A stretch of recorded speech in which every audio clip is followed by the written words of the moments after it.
এখন চলে যাব আমাদের বাবু ভাইয়ের কাছে এবং তার কাছে একটা চমৎকার ঘটনা শোনাবো। বাবু ভাই, প্রথমে আপনাকে অনেক ধন্যবাদ এবং আশা করছি আপনি সুস্থ আছেন। আপনাকেও ধন্যবাদ রাসেল ভাই। আলহামদুলিল্লাহ এখন সুস্থ আছি।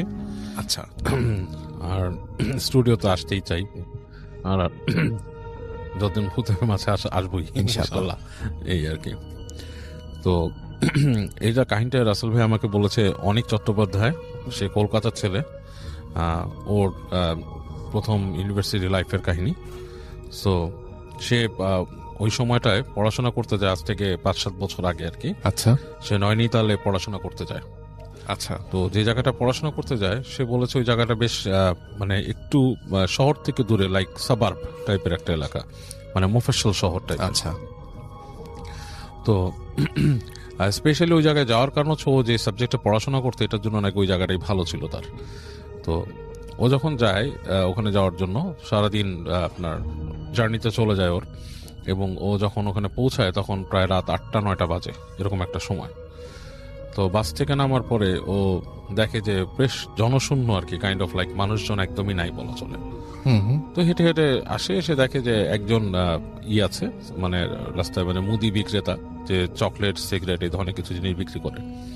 তো তার থেকে এসে সিগারেট কেনে এবং কিছু চকলেট কিনে। কেনার পরে ও জিজ্ঞেস করে যে আমি অমুক জায়গায় যাবো, ওইখানে কিভাবে কি পাবো, মানে আমার যাতায়াতের জন্য কি আছে, ব্যবস্থা আছে। আচ্ছা। তো সে বললো যে এখানে ওরকম ব্যবস্থা তো ওরকম নাই, কিছু পাবা না। তো এক ধরনের শ্যালো মেশিন টাইপের চালিত আর কি, এটা রিক্সা টাইপের আছে, আর আছে হচ্ছে এক ধরনের টাঙা। এবং সেই টাঙাগুলো তুমি পাবা কিনা এখন শিওর না। আচ্ছা। এটা হচ্ছে যে কারণ দিনের বেলায় এগুলো চলে যায় এখান থেকে, সন্ধ্যার পরে পাওয়া যায় না। তো তোমার জন্য ভালো হয়, রাস্তাটা সুবিধার না, তুমি এখানেই থেকে যাও, বাস স্ট্যান্ডে কোথাও থেকে যাও, এখানে তো আরো 2-1 জন মানুষ আছে, ওখানে তো কাউরে পাবা না রাস্তায়। তো অনেক বলতেছে যে এত রাতের বেলা, মানে এমন কোনো রাত হয় নাই, 8টা-9টা বাজে, এই সময় তোমাদের এই এলাকাটা এত নিস্তব্ধ কেন হয়ে যায়? তো বলতেছে এটা গ্রামের জায়গা, অ্যান্ড এই মানে আর কি বেশ গ্রাম্য জায়গা, ইটস নট এ সিটি। এবং ওর সাথে কমিউনিকেশন করছে সে ইংলিশে। হ্যাঁ, মানে এটা সিটি না, এখানে তুমি এরকম সুবিধা পাবা না যেরকম যেতে চাও। সো তুমি যদি টাঙা পাও, এটা তোমার জন্য ভাগ্যের ব্যাপার, টাঙা না পেলে তো কিছু করার নেই। তো যাই হোক, অনেক ওখানে দাঁড়িয়ে থাকে, দাঁড়িয়ে কর্নারে একটা জায়গায় সে সিগারেট খায়, বসে থাকে একটা ইসের পর, বসে চিন্তা করে যে এখন কি করব। এরকম চিন্তা করতে করতে সে চিন্তা করে যে আমি একটু আশেপাশে হেঁটে দেখি কি অবস্থা। আচ্ছা। এখানে তো বাস স্ট্যান্ডে টাঙা আলা নাও আসতে পারে। সো ও যেটা করে, ওর হাতের যে একটা লাগেজ ছিল, সে লাগেজটা হচ্ছে আপনার ট্রলি লাগেজ, টেনে নেয়, ওইটা নিয়ে সে হাঁটে। আচ্ছা। তো একটু সামনে যাওয়ার পরে ও হাঁটতে হাঁটতে যে দেখে যে দূরে মনে হচ্ছে ছায়ার মতো কিছু একটা দাঁড়ায় আছে গাছের ইসে, দুই পাশেই গাছ, মাঝখানে মনে করেন যে আলো পড়তেছে, আকাশের আলো কিছুটা, মানে এমন কোনো আলো না, মানে অন্ধকারে হালকা গাছের ওই চাঁদের আলোতে জায়গাটা একটু একটু আলোকিত লাগছে। আচ্ছা। এবং বেশ ঠান্ডা পড়ে গেছে তখন জায়গাটাতে, কারণ মানে ওই জায়গাটা মানে প্রধানত হচ্ছে শীতটা বেশি পড়ে আর কি, কিন্তু একটু যেহেতু সাবার্ব এলাকা, গাছগাছালি বেশি, শীতটা বেশি পড়ে। তো মানে বেশ টকটক করে কাঁপতে কাঁপতে হেঁটে হেঁটে ছায়ার দিকে যায়, যেখানে কি দাঁড়ায় আছে, এটা কি মানে মানে কোনো বাসা নাকি, মানে হোয়াট ইজ দিস। তো কাছাকাছি আসতে দেখে সেখানে একটা টাঙা। আচ্ছা। টাঙা গাড়ি, ইটস লাইক ওর যেটা বলছে, এটা মানে পুরা ফুল ফ্রেজ একটা ঘোড়ার গাড়ি না, ঘোড়াই টানে এটাকে, বাট ছোট টাইপের, মানে পিছনে কোচটা হচ্ছে এত ছোট, মানে হাইয়েস্ট একজন ঘোড়া, একটা ঘোড়া টেনে নিয়ে যাবে এটাকে, কাইন্ড অফ লাইক কলকাতায় একসময় যে আদম গাড়ি, এখন আছে কিনা আমি জানি না, আচ্ছা, ওরকম টাইপের আর কি। সো তো ওখানে যে দেখে যে ওরকম একটা গাড়ি আছে এবং তার সাথে ঘোড়াও আছে, কিন্তু মানুষ নাই। তো মানে খুব থতমত খেয়ে যায় যে ঘটনাটা কি, মানুষ নাই, টাঙা গাড়ি দাঁড়ায় আছে। তো কিছুক্ষণ বসে থাকে, একটু পরে সে হাতে সিগারেট শেষ হয়ে সিগারেটটাকে ফেলে দেয়, ফেলে দিয়ে পা দিয়ে নিভাই ফেলে। তো সিগারেটটা ফেলে দেওয়ার কিছুক্ষণ পরেই দেখে যে ওইখানে মানে পাশে গাছগাছালি যে জায়গাটা, ওখান থেকে একজন মানুষ বের হয়ে আসছে। বের হয়ে এসে তাকে বলতেছে, মানে ওখানকার মানে লোকাল ভাষার সাথে হিন্দি মিশানো আর কি, যে কোথায় যাবা। তো বলে যে আমি তো অমুক জায়গায় যেতে চাই, তো তুমি কি যাবা নাকি। তো ওরে বলছে যে ব্যাঠো, বসো পিছনে। তো ও কোনো কথা না বলে সুন্দর, মনে করে যে এর থেকে ভালো সুযোগ তো আর নাই এই বাস স্ট্যান্ডে, কিছু নাই, বাস স্ট্যান্ডের আশেপাশে কোনো হোটেলও নাই, কোথাও নাই, ওখানে বসে রাত কাটানোর বেড়ার চলে যাই। তো বসে ওর যে ইটা, ওই ইসে উঠে বসে তার যে লাগেজ থেকে খুলে সে পাতলা একটা সোয়েটার সে গায়ে দেয়। আচ্ছা। তো গায়ে দেওয়ার সময় তার হাতে ওই যে আপনার ছিল একটা ম্যাগাজিন, ম্যাগাজিনটাও সে বের করে নেয় হাতে, মনে করে যে কোথাও যদি যে সে পড়তে পারে বা কিছু, মানে just to have something in his hand, okay. এরকম একটা নিয়ে এসে বসে। তো বসে সে ওখান থেকে আপনার যাওয়া শুরু করে আর কি, টাঙা চালাচ্ছে। তো বেশ অনেক দূর যাওয়ার পরে ও দেখতেছে যে সামনে যে জায়গাটা, সে জায়গাটাতে আপনার দুই পাশে গাছ নাই, বেশ প্রান্তরের মতো, মানে বেশ মাঠ টাইপের, এবং মানে চাঁদের আলোটা এমন ভাবে পড়ছে পুরো জায়গাটা ঝকঝক দেখা যাচ্ছে জায়গাটা। তো ও খুব এনজয় করা শুরু করে, হ্যাঁ খুব এনজয় করা শুরু করে। সে মনে করে যে মানে this a very nice thing to do, এই জায়গায় মানে জায়গাটা খুবই সুন্দর একটা জায়গা, তার এই যাওয়াটাই একটা সার্থকতা লাগতেছে। তো এরকমও যায়। তো টাঙ্গালাকে জিজ্ঞেস করে যে এখানকার পরিবেশ কেমন, এই মানে কিছু প্রশ্ন করার চেষ্টা করে লোকটা। লোকটা দেখাচ্ছে তার কথাবার্তা খুব একটা উত্তর দিচ্ছে না, এড়ায়, এবং ওই রাস্তার ঘোড়ার খুরের শব্দে আর মানে খুব চাপা পড়ে যাচ্ছে, আর বাতাস চলছে, খুব শোঁ বাতাস চলছে। তো এই সময় মানে এক সময় চুপি হয়ে যায় যে ব্যাপারটা কি। তো ওই জায়গাটা যখন পার হয় তখন দেখে যে সে আপনার আবার একটা এরকম তৈরি হচ্ছে রাস্তা, যেখানে দুই পাশে গাছ, এবং এইবারে গাছটা খুব ঘন হয়ে জন্মাইছে, মানে চাঁদের আলো প্রায় ঢুকতেছেই না, জায়গাটা বেশ ঘুরঘুরটি অন্ধকার। তো ওর বুকের মধ্যে কেমন যেন ছ্যাদ করে ওঠে, মনে হয় যে এই অন্ধকারে ঢুকে যাচ্ছে, কেমন জানি লাগে ওর কাছে। ইটস লাইক একটা কেভে, বা আপনার যদি একটা ইসে প্রবেশ করে মানুষ, ধরেন একটা মানে টানেলে প্রবেশ করে, কাইন্ড অফ লাইক গাছের টানেল বলা যায় যেটাকে। তো ওখান দিয়ে ঢুকে যায় ঘোড়ার গাড়িটা। তো যখন সেখানে ঢুকে তখন না, ও অলমোস্ট কিছু দেখতে পায় না রাসেল ভাই। যেটা হয় যে শুধু ঘোড়ার শব্দ শুনতেছে, ঘোড়ার খুঁড়ের শব্দ, আর অন্ধকার, এবং অন্ধকারটা খুব জেঁকে বসছে। তো এই সময় ও মানে টের পায় ওর পেছনে কেউ, জাস্ট লাইক আমরা যদি রিক্সায় কেউ মানে আমরা পা দিয়ে উঠে কারো ঘাড়ের মধ্যে এরকম সুড়সুড়ি দেই, কাইন্ড অফ লাইক দ্যাট, ওর ঘাড়ের মধ্যে শীতল কোনো স্পর্শ, লাইক খুব মানে আইস কোল্ড কোনো টাচ ঘাড়ের কাছে। এবং ও খুব চমকে উঠে লাফ দিয়ে উঠে হাত দিয়ে দেখে যে কিছু নেই। এবং তখন মনে হয় যে কেউ দুষ্টুমি একটা হাসি দিয়ে পাশে চলে আসছে, এরকম একটাই। তো ও খুব ভয় পেয়ে যায়। ও ভয় পেয়ে ও হাত দিয়ে ওই যে টাঙা চালাচ্ছে তার জামা চেপে ধরে। তো দেখে যে টাঙাওয়ালা বেশ চাপা হাসি দিয়ে, কাইন্ড অফ লাইক মজা পেলে যেরকম কাইন্ড অফ লাইক দ্যাট, কেউ মজা করে যে কারো সাথে আসে ওরকম হাসি দিয়ে বসে যে ব্যাটে রাখো চুড়েল হ্যাঁ, বসে থাকা চুড়েল। তো ও তো এটার সাথে পরিচিত এই জিনিসগুলো, যেহেতু সে ভারতের ছেলে এবং সে ভারতের বিভিন্ন অঞ্চলের বিভিন্ন মিথ, চুড়েল সম্বন্ধে আমি অনেকে হয়তো শুনছে, চুড়িয়াল হোয়াট ইজ চুড়েল। চুড়েল ইজ আমাদের বাংলাদেশে আমরা যেটাকে অনেকে শাকচুন্নি বলে, অনেকে পেতনি বলে, সামথিং লাইক দ্যাট, বাট ভারতে হয়তো প্রচলিত আছে। অনেকেই চুড়েল সম্বন্ধে অনেক কিছু আমাকে বিস্তারিত আরো বলছে, আমি নিজেও জানতাম, ওর কাছ থেকে আরো কিছু শোনা, যে ওরা যেটা আমরা অনেকে ডাকিনি বলি আমাদের এখানে, ইট কাইন্ড অফ লাইক দ্যাট। এরা পথ দিয়ে আপনাকে নিয়ে যাবে, কোথাও চুবিয়ে মারবে, কখনো তারা আপনাকে ডিসগাইজ করে সুন্দর কোনো মেয়ে সেজে আসে, এরকম kind of like that. Actually মানে টু বি ফ্র্যাঙ্ক এগুলো হচ্ছে সবই হচ্ছে জিন, সোর্ট অফ এ জিন। বাট এনিওয়েজ আমি ওর বিশ্বাসেই থাকলাম বা ওর কথাতেই থাকলাম যে ওটা চুড়েল। ওকে যখন এটা বললো, ও তখন ওর গায়ের লোম সব একসাথে দাঁড়ায় গেল। আচ্ছা। এবং মানে ওর মনে হচ্ছে যে আমি এখানে না থাকাটাই বেটার ছিল, মানে কেন আমি এখানে আছি, এরকম একটা বোধ তার মধ্যে আসলো। এবং যখন সেই বোধটা পাইছে তখন তার মনে হলো ঠিক তার পাশেই কেউ বসে আছে সিটে, কোনো নারী। এবং যতটুকু সে স্পর্শ বুঝতে পারতেছে তার শরীরের সাথে স্পর্শ, মানে তার কাপড়ের প্যান্টের সাথে তারই মনে হচ্ছে একটা বরফের টুকরা তার পাশে বসা। এবং মানে ও বলার মতো না, ইন দ্যাট পয়েন্ট ও যেটা করছে, ওর যে লাগেজ নিয়ে চিন্তা করছে যে আমি ওই গাড়ি থেকে লাফ দিয়ে পড়ে যাবো নিচে। বাট তখন সে মনে করছে এখান থেকে কোনোভাবে সরতে হবে আমাকে, হ্যাঁ এখান থেকে পড়লে তো আমি শেষ, মানে আমার এটা চিন্তা করে সে ওই মানে পড়ার চিন্তাটা মানে লাস্ট মোমেন্টে তার ওই জ্ঞানটুকু রাখছে যে সে ওখান থেকে পড়েনি। সে চিন্তা করতেছে যে এখান থেকে বেরিয়ে যায় কোনো মতে। তো ওই যে গাড়িটা যখন নাকি ঠিক ওই দূরে দেখতেছে লাইট, ওই টানেলের মতো জায়গাটা যখন পার হয়েছে সে তখন ওখান থেকে লাফ দিছে, এবং সে কোনো লাগেজ টাগেজ কিছু ছাড়াই লাফ দিয়ে পড়ছে। ওখানে পড়ে সেই জায়গাটা পড়ছে, দেখছে সামনে ধুধু মাঠ, লাইক প্রান্তরের টাইপের।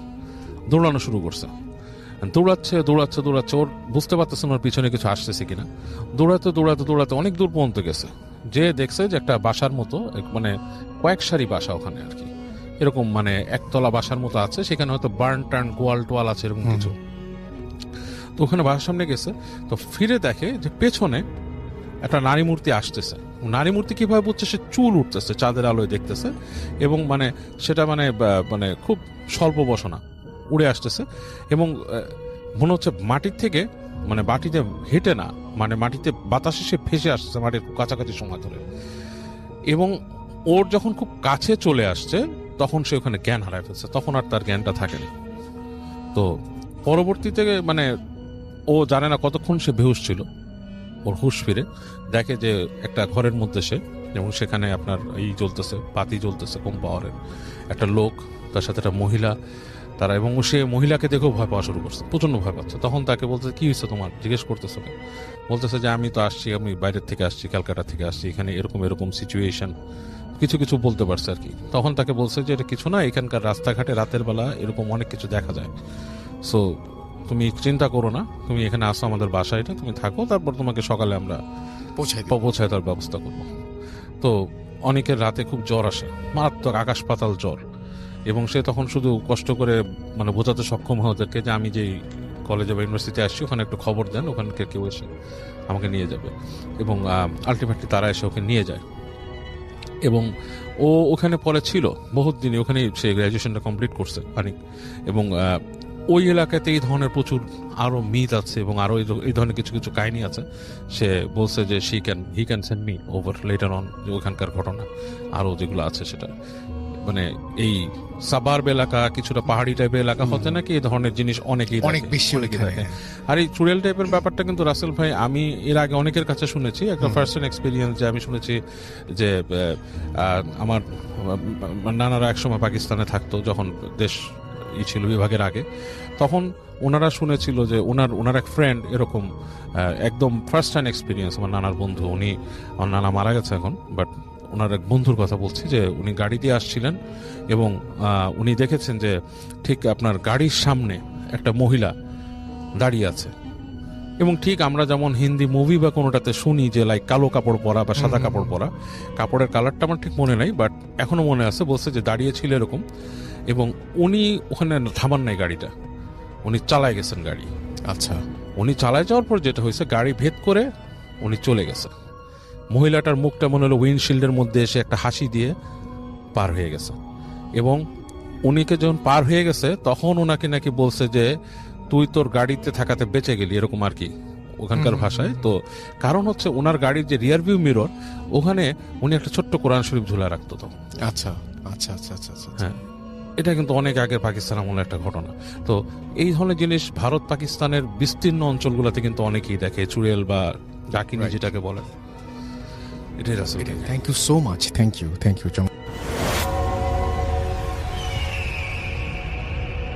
আরও একটা ঘটনায় চলে যাব আমরা, এবং এই ঘটনাটা একটা অডিও ক্লিপ। চলুন শুনে আসি অডিও ক্লিপটি। আশা করছি এই অডিও ক্লিপটিও আপনাদেরকে অনেক অনেক আনন্দ দেবে। চলুন শুনে আসি।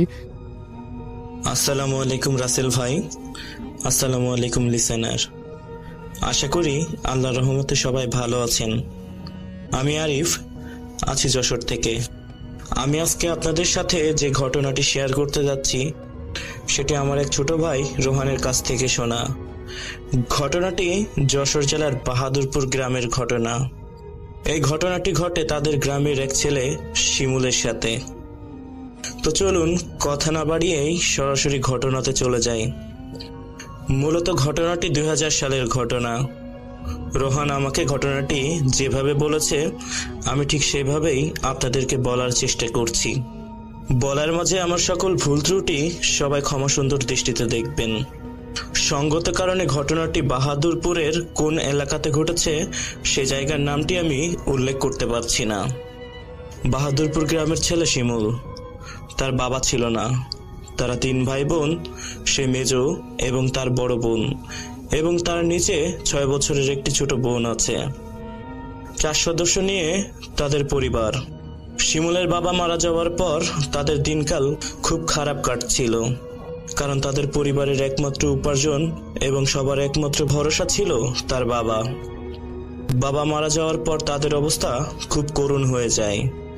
তার বাবা মারা যাওয়ার পর সংসারের দায়িত্বটা এসে পড়ে শিমুলের কাঁধে। শিমুল একটা দোকানে কাজ করতে শুরু করে। এরই বেশ কিছুদিন পর তার বড় বোনের বিয়ে হয়ে যায়। শিমুলের বোনের শ্বশুর বাড়ির লোকজন অনেক ভালো হওয়ার কারণে শিমুলের পরিবারকে প্রচুর পরিমাণ সাহায্য করত।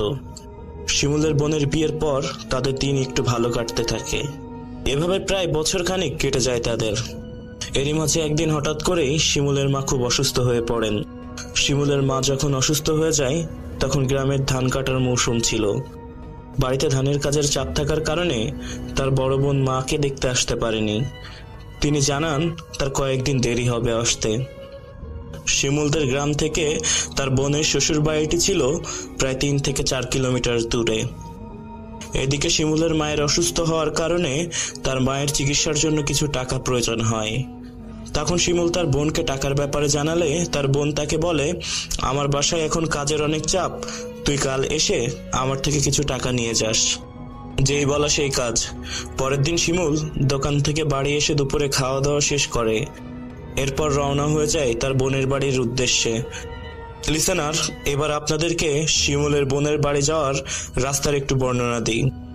তাদের বাড়ি থেকে বোনের বাড়িতে যেতে প্রথমে একটা বড় ফাঁকা মাঠ, তারপর একটা বড় বাঁশবাগান, আর সেই বাঁশবাগানের ভিতর আছে একটা কবরস্থান। গ্রামের ওই কবরস্থানকে ঘিরে অনেক ভয় কাজ করে সবার মনে।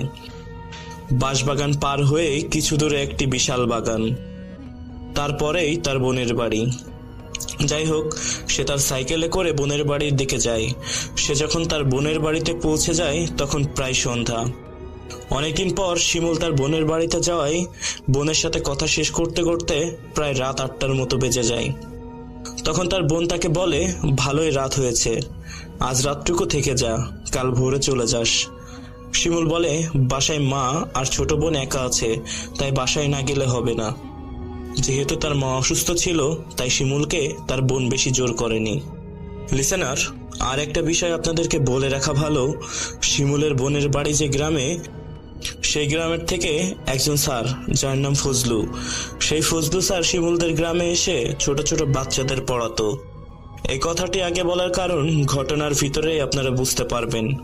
যাই হোক, শিমুলের বোন শিমুলকে কিছু টাকা আর কিছু জিনিস দিয়ে তাকে বিদায় দিয়ে দেয়। শিমুল তার সাইকেল আর একটা টর্চ লাইট নিয়ে তার বোনের বাড়ি থেকে বেরিয়ে পড়ে।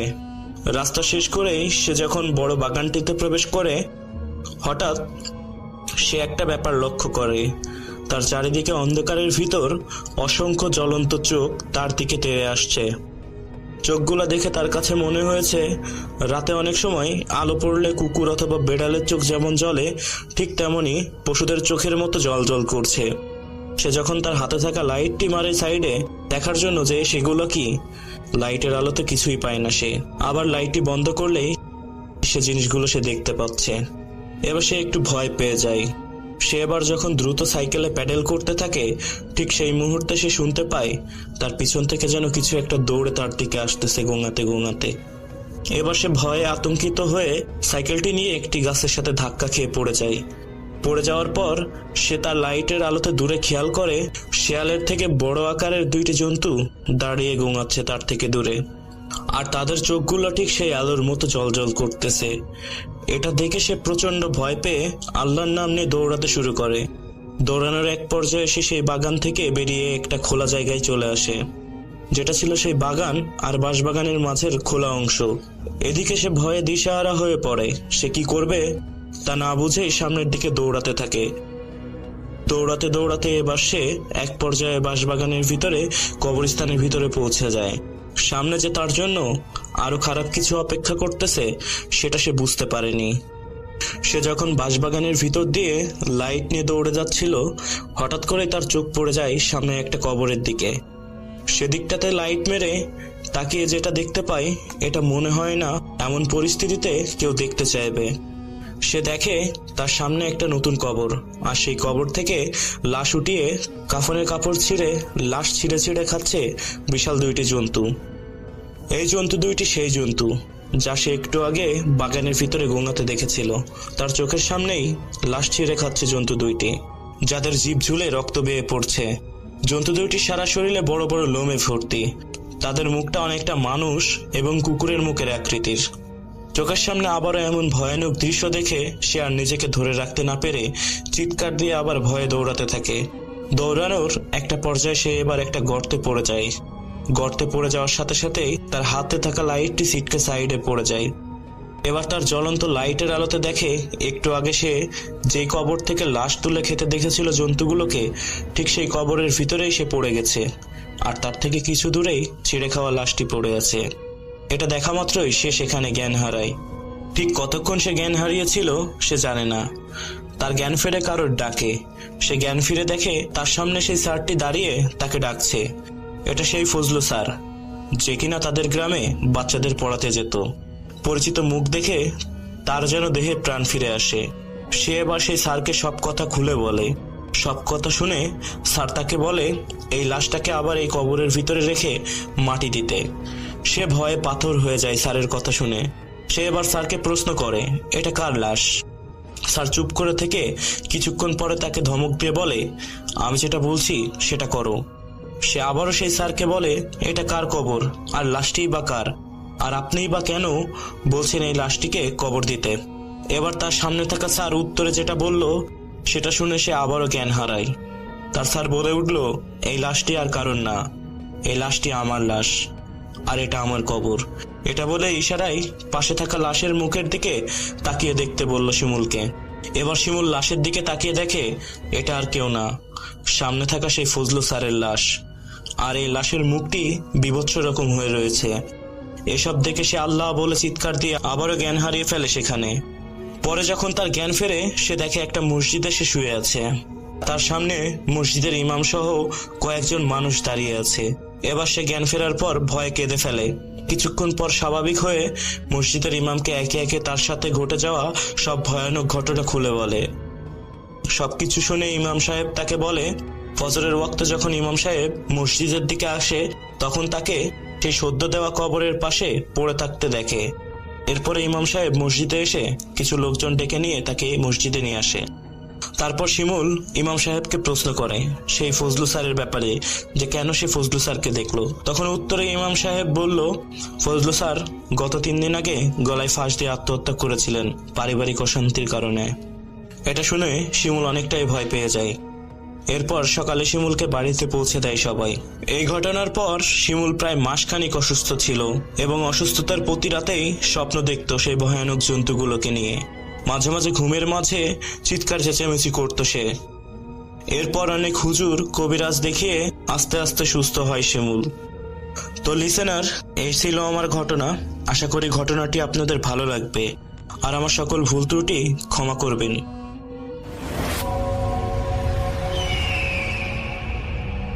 রাইট, আমাদের সঙ্গে আছেন আপনাদের প্রিয় আফনান ভাই, এবং আফনান ভাইয়ের ঘটনা শুনবো আমরা আজকে, এবং আশা করছি যে আফনান ভাইয়ের ঘটনা যেরকম আপনাদের পছন্দ সেরকম আজকেও অনেক বেশি ভালো লাগবে। চলুন শুনে আসি আফনান ভাইয়ের ঘটনা। থ্যাংক ইউ রাসেল ভাই। প্রিয় লিসেনার্স, আসসালামু আলাইকুম। আমি আফনান, আশা করি সবাই ভালো আছেন, সুস্থ আছেন। এই ঘটনাটি বাওর সম্পর্কিত। তো বাওর কি, হাওর কি, অনেক সময় আমরা প্যাচ লাগিয়ে ফেলি, তাই না? এই বিষয়ে একটু ছোট্ট তথ্য না দিলেই নয়। বাওর হচ্ছে এমন একটি জলাশয় যেখান দিয়ে পূর্বে কোনো একটি নদীর গতিপথ ছিল। ভূমিকম্প বা অন্য যে কোনো প্রাকৃতিক কারণে নদীর গতিপথ কিন্তু পরিবর্তন হয়ে যায়। তো পূর্বে যেখানে নদী প্রবাহিত হতো সেখানে কিন্তু মাটি গর্ত থাকে, মানে একটা নালার মতো থাকে, ক্যানাল থাকে। বর্ষাকালে বা অন্যান্য বিভিন্ন সময় সেখানে কিন্তু পানি জমে। সাধারণত এই জলাশয়গুলো ইংরেজিতে ইউ আকৃতির মতো হয়ে থাকে। এই ধরনের জলাশয়গুলোকেই মূলত বাওর বলা হয়, অর্থাৎ যে পথে পূর্বে নদী প্রবাহিত হতো এখন হয় না, এই ধরনের জলাশয়কেই বাওর বলা হয়। আর হাওর কোনো ভূ আলোড়নের ফলে সৃষ্টি হয়, গর্ত হয়ে যায়, এটা অনেকটা গামলা আকৃতির মতো হয়। এটা একটা আবদ্ধ জলাভূমি। কোনো পাশ থেকে পানি চলে আসতে পারে নদী থেকে, যেমন হাকালুকি হাওর, টাঙ্গুয়ার হাওর, এরকম আর কি। তো যে হাওর নিয়ে কথা বলবো, এই হাওরটি যশোরের ঝিকরগাছা উপজেলার বোধখানা গ্রামে।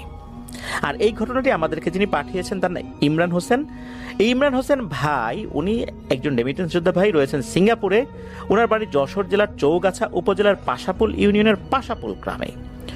তো ঘটনাটি ওনার নানার বাবার সাথে ঘটে যাওয়া। ওনার নানার বাড়ি যশোরের ঝিকরগাছা জেলার বোধখানা গ্রামে।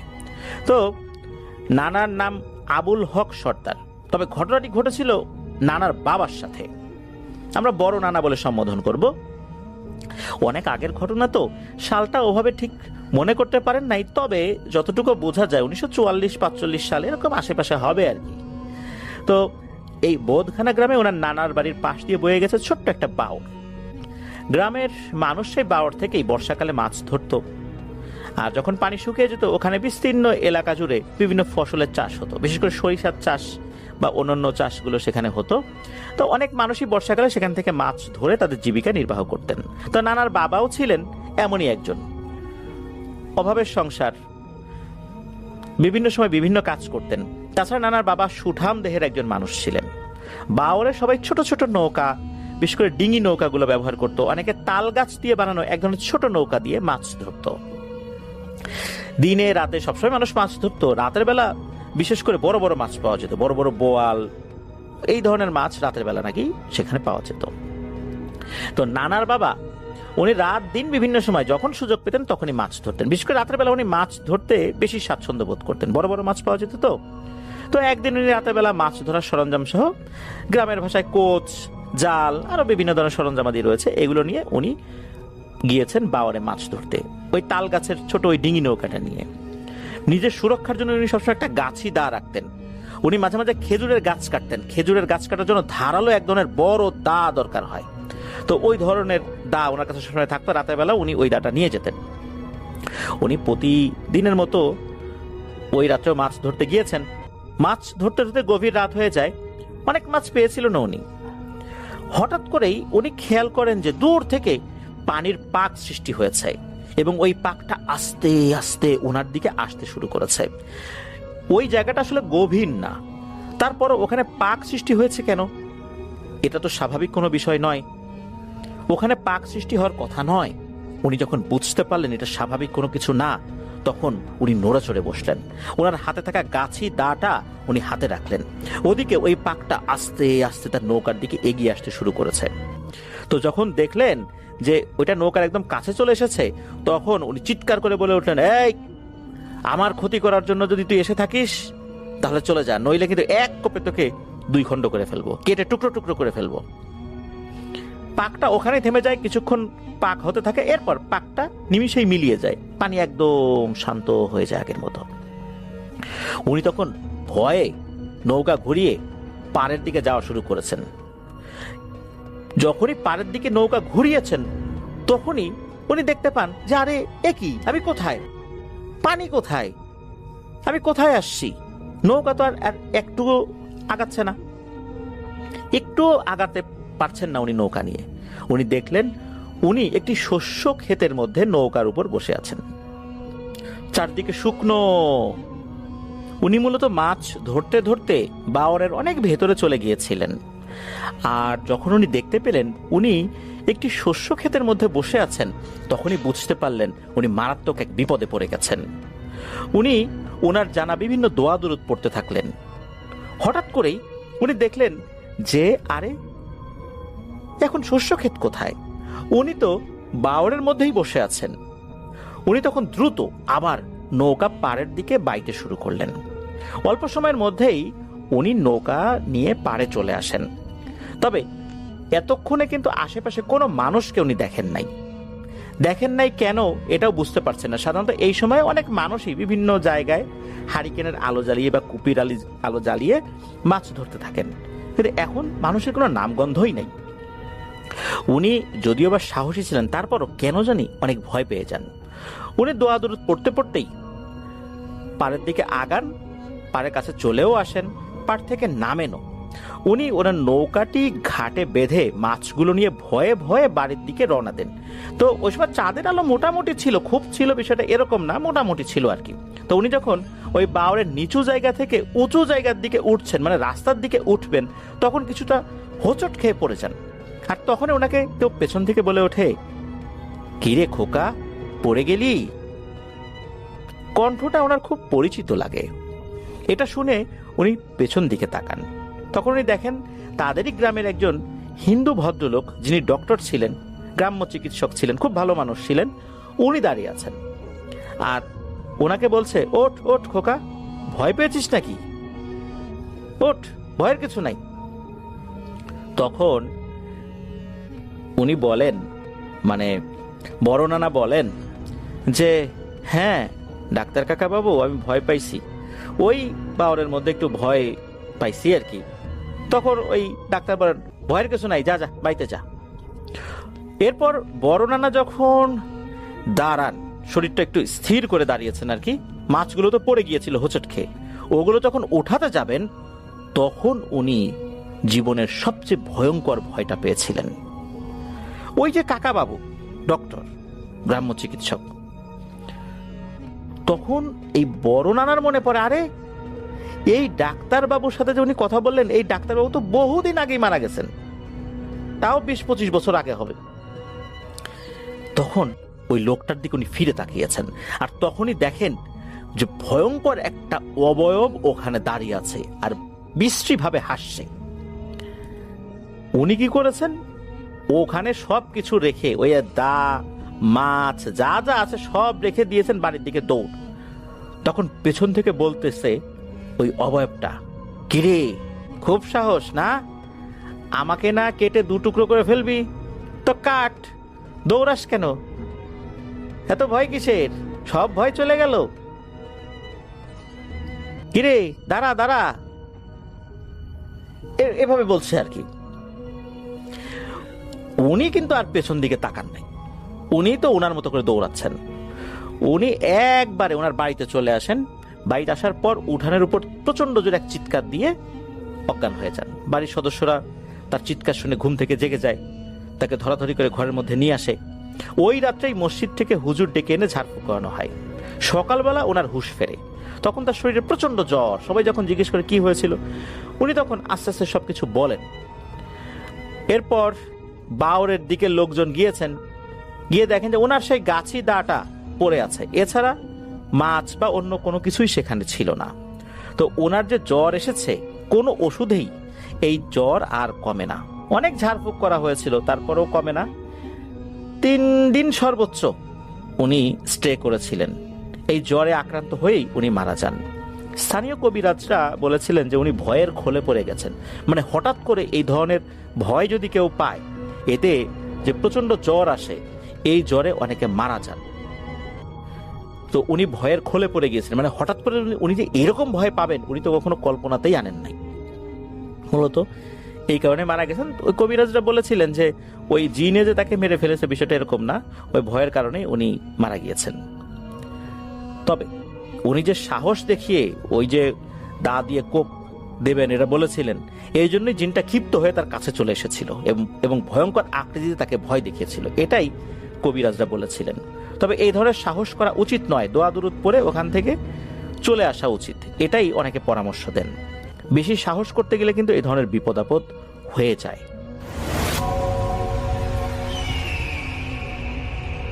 আরও একটা ঘটনায় চলে যাব আমরা, এবং এই ঘটনাটা একটা অডিও ক্লিপ। চলুন শুনে আসি অডিও ক্লিপটি। আশা করছি এই অডিও ক্লিপটিও আপনাদেরকে অনেক অনেক আনন্দ দেবে। চলুন শুনে আসি। হ্যালো রাসেল ভাই, আসসালামু আলাইকুম। আশা করি ভালো আছেন। আমি রিপন, আমি আদিতমণি লালমিহাট থেকে বলতেছি। আমি আপনার ভূত এফএমের একজন নিয়মিত ফ্যান। আমি আপনার সমস্ত ঘটনাগুলো শুনে থাকি, আপনার প্রতিনিয়ত নতুন নতুন ঘটনাগুলো আমি শুনে থাকি। তো আজ ভাবলাম যে আজকে আপনাকে আমি একটা ঘটনা শেয়ার করি। আর এই ঘটনাটা আসলে আমার হলো পরিচিত কারো নয়, এটা একটা বাইরের ঘটনা। এই ঘটনাটা কলকাতার একটা ঘটনা। তো আমার এলাকার একটা সম্পর্কে দাদা হয়, তো ওনার কাছ থেকে এই ঘটনাটা আমি শুনেছি। এই ঘটনাটা কলকাতার নীলরতন সরকার মেডিকেল কলেজ হাসপাতালের দিকের একটা ঘটনা। তো আমি যার কাছ থেকে শুনেছি তার নাম হচ্ছে বিকাশ দা। এটা আমাদের এলাকা, তার বাসা হচ্ছে আমাদের এলাকায় আদিতমণি লালমিহাটে। তো তিনি অনেক বছর কলকাতায় থাকতেন। তারপর তার পরিচিত এক অ্যাম্বুলেন্স ড্রাইভারের সাথে এই ঘটনাটা ঘটে। তো রাসেল ভাই, এই ঘটনা খুবই মর্মান্তিক এবং অনেক কষ্টকর একটা ঘটনা। যাই হোক, আমি ঘটনাটা শুরু করতেছি। ঘটনাটা ছিল এক হাড় কাঁপানো শীতের রাতে শিয়ালদা স্টেশনের পাশ দিয়ে, তখন সে সময় প্রায় 2:30 বাজে।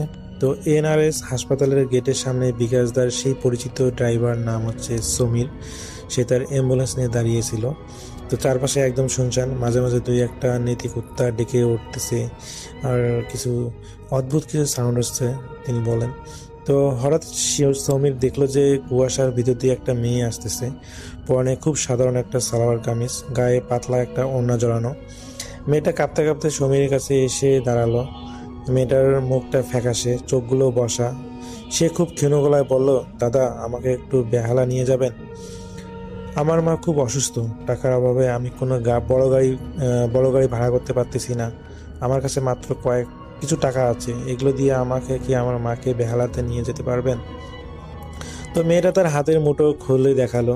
সমীর দেখলো যে সেখানে কয়েকশো টাকা শুধুমাত্র, আর যা দিয়ে এতদূর যাওয়া প্রায় অসম্ভব। কিন্তু মেয়েটার করুণ মুখটা দেখে আসলে সমীর মায়া হলো। সে ভাবলো রাত বিরাতে একটা মেয়ে বিপদে পড়েছে, না না করাটা তার আসলে ঠিক হবে না। একটা মানবিক দিক দিয়েও তো চিন্তা করা উচিত। সবসময় শুধু লাভের আশায় ভাড়া মারলে হবে, বা তো মানুষের হেল্প করা উচিত, তিনি চিন্তা করলেন। তো তিনি সেই মেয়েটিকে বললেন, আচ্ছা ঠিক আছে চলো। তো পরবর্তীতে সেই মেয়েটি তার মাকে নিয়ে আসে, এবং মাকে নিয়ে আসার পর তারা গাড়িতে ওঠে এবং তারা রওনা দেয়। তো গাড়ি চলতে শুরু করলো। কলকাতার রাস্তা তখন একদম ফাঁকা ছিল সেদিন। তো সমীর দেখলো যে পিছনের সিটে বসে মেয়েটা শীতে কাঁপতেছে।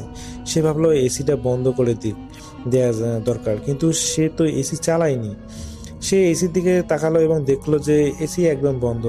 তাও গাড়িটা কেন জানি এত ঠান্ডা সে বুঝতে পারলো না। গাড়িটার সমস্ত চতুর্পাশে কাঁচগুলো লাগানো। নর্মালি হলো যে গাড়ির ভিতরে এত ঠান্ডা কখনোই সম্ভব না যদি এসি না চলে। তো ড্রাইভার সেই শ্রমিক কোনোভাবেই বুঝতে পারলো না যে কি হচ্ছে এসব। তো যাই হোক, সেটা নর্মাল ভাবলো, হয়তো বা কোনো কারণে গাড়ির ভেতরটা ঠান্ডা হয়ে যাচ্ছে। তো এগুলো সে চিন্তা ঝেড়ে ফেললো এবং সে মেয়েটার দিকে তাকিয়ে বললো যে, মা, তোমার মার কি হয়েছে? তো মেয়েটা উত্তর দিল না, শুধু জানালার বাইরে তাকিয়ে রইল। মনে হয় যে সে কোনো কিছুই শুনলো না। এবং সমীর লক্ষ্য করলো যে সেই মেয়েটার চোখ দিয়ে জল পড়ছে বা পানি, সে কান্না করতেছে এরকম। তো সমীর ভাবলো হয়তো খুব দুশ্চিন্তায় আছে, তাই আর বিরক্ত করলো না। তো বেহালা চৌরাস্তার একটা গলির সামনে গিয়ে যখন গাড়িটা দাঁড়ালো, তখন সেই মেয়েটা বললো, দাদা এখানেই থামান। তো এই গলির ভিতরে আমাদের বাড়ি, আপনি একটু দাঁড়ান, আমি মাকে নিয়ে আসি। আচ্ছা, এতক্ষণ তিনি যে ঘটনাটা বলেছিলেন আমাকে, তার মাকে তিনি নিয়ে আসেন নাই, শুধু জাস্ট সেই রাস্তা পর্যন্ত তার মাকে নেওয়ার জন্য ভিতরে যায় সেই মেয়েটি। তো মেয়েটা নেমে কুয়াশার মধ্যে যেন অদৃশ্য হয়ে গেল, যেহেতু বাইরে প্রচণ্ড শীত ছিল। সমীর বসে রইল। 20 মিনিট থেকে 30 মিনিট বা আধা ঘন্টা হয়ে যায়, কিন্তু মেয়েটা আসলে ফিরে আসতেছে না। তো সমীর সন্দেহ হলো। সে গাড়ি থেকে নেমে সেই গলির ভিতরে ঢুকলো। দেখলো একটা পুরনো নোনা ধাতব একতলা বাড়ি। আসলে এটা খুবই পরিত্যক্ত একটা বাড়ি। এই বাড়িতে কেউ থাকতে পারে, সে কোনোভাবেই এটা বিশ্বাস করতে পারলো না। তো যেহেতু মেয়েটা এদিকে আসছিল, আর এই বাড়িতেই ছাড়া তো আর কোনো বাড়ি নেই, তো এখানে সমীর ভাবলো যে এই বাড়িতেই মেয়েটা প্রবেশ করেছে।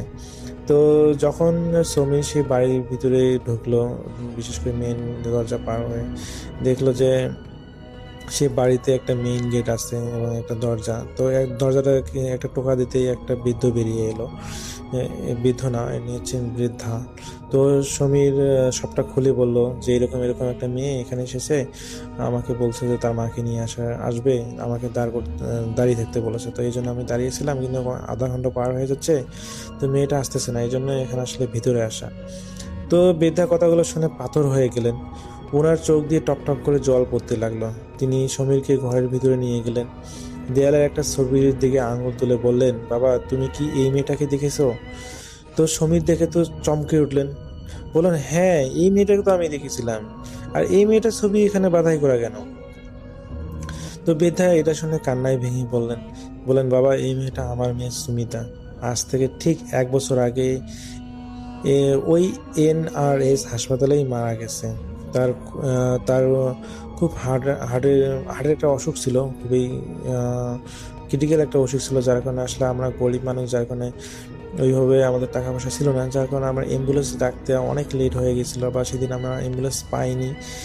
তিনি আসলে এখানে আসলে তিনি অ্যাম্বুলেন্স পেয়েছেন কিনা এই বিষয়টা বলেন নাই। যাই হোক, তো তিনি অ্যাম্বুলেন্স টাকার কারণে আসলে সেই মেয়েটা ওইভাবে চিকিৎসা করতে পারেনি, যার কারণে সেদিন তার মেয়েটা মারা গিয়েছিল। তো সমীর শুনে এরা তো স্তব্ধ হয়ে দাঁড়িয়ে রইল। বেলদা সেই বৃদ্ধটি বলতে লাগলেন, সেদিন টাকার অভাবে কোনো অ্যাম্বুলেন্স রাজি হয়নি তাকে হাসপাতালে নিতে। তো মেয়েটা বিনা চিকিৎসায় আমার কোলেই শেষ নিঃশ্বাস ছাড়ে। এরপর থেকে প্রতি বছর তার মৃত্যুর এই তারিখে কোনো না কোনো অ্যাম্বুলেন্স ড্রাইভার এই দরজায় এসে পড়া নাড়ে, যেমনটা আজকে আপনি এসেছেন।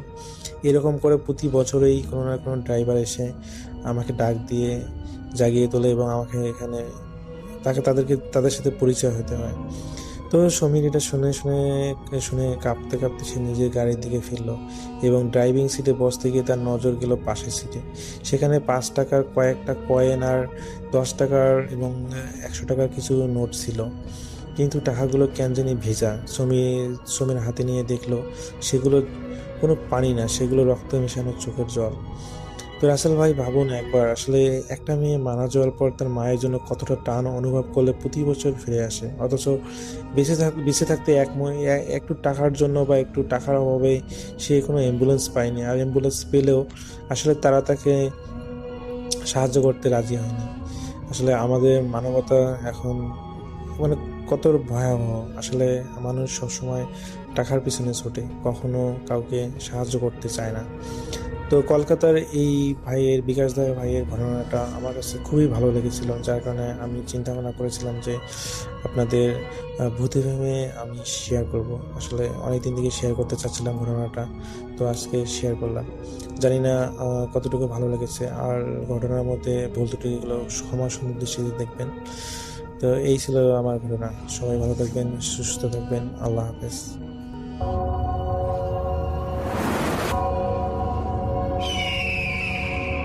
Welcome back. আপনাদের সবাইকে স্বাগত জানাই আমি রাসেল। আশা করছি আপনারা সবাই ভালো আছেন, ভালোর তলে আছেন। আমিও ভালো আছি আর ভালোর তলে আছি। চলে যাব আরও একটি ঘটনায়। যদি ভালো লাগে সাথে থাকবেন। আসসালামু আলাইকুম, আমি শাওন। আজকে আমি আপনাদের সাথে যে ঘটনাটি শেয়ার করব, এই ঘটনাটি আমাদের পাঠিয়েছেন সৌদি আরব থেকে আসিফ মোল্লা ভাই। আসিফ মোল্লা ভাই এই ঘটনাটি যার কাছ থেকে সংগ্রহ করেছেন তার নাম সুমন। আমরা সরাসরি সুমনের ঘটনায় চলে যাচ্ছি। সুমনের এই ঘটনার সময়কাল এখন থেকে 25 কি 30 বছর আগের, এবং এই ঘটনার সূত্রপাত হয় সুমনের বাবা মকবুল সাহেব এবং সুমনের মায়ের সাথে। এটা সে সময়কার কথা যখন মকবুল সাহেব এবং সুমনের মা তাদের বিয়ে হয়নি। মকবুল সাহেব সবেমাত্র একটা সরকারি চাকরিতে জয়েন করেছেন, তার পোস্টিং হচ্ছে সিরাজগঞ্জ। তার বিয়ের জন্য মেয়ে দেখা হচ্ছে। তখন মকবুল সাহেবের বাবার সুমনের মাকে খুব পছন্দ হয় এবং সুমনের মায়েদের বাড়িও খুব কাছাকাছি ছিল,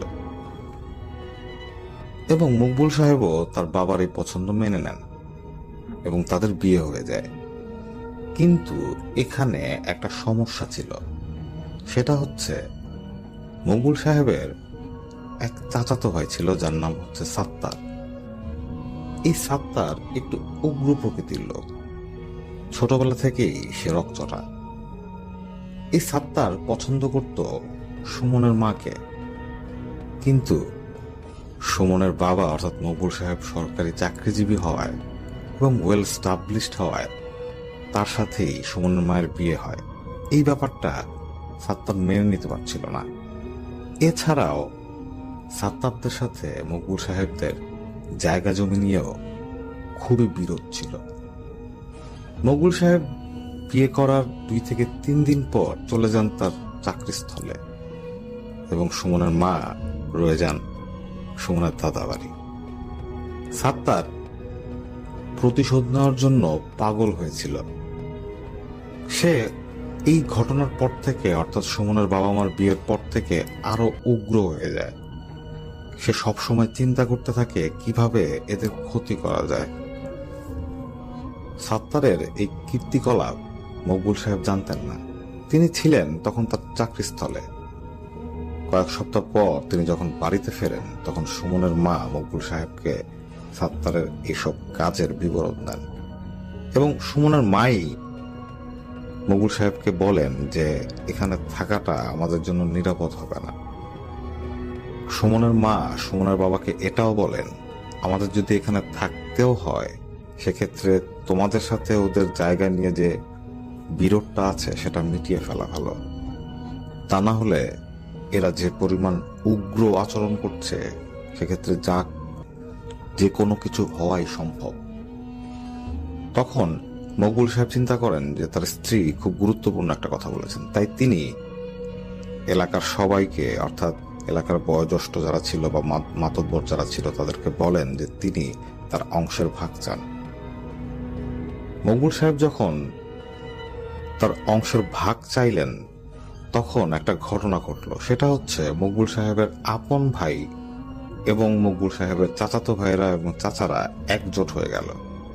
মকবুল সাহেব একা পড়ে যান। আসলে মকবুল সাহেবের ফ্যামিলির লোকজন মকবুল সাহেবকে একটু হিংসা করত।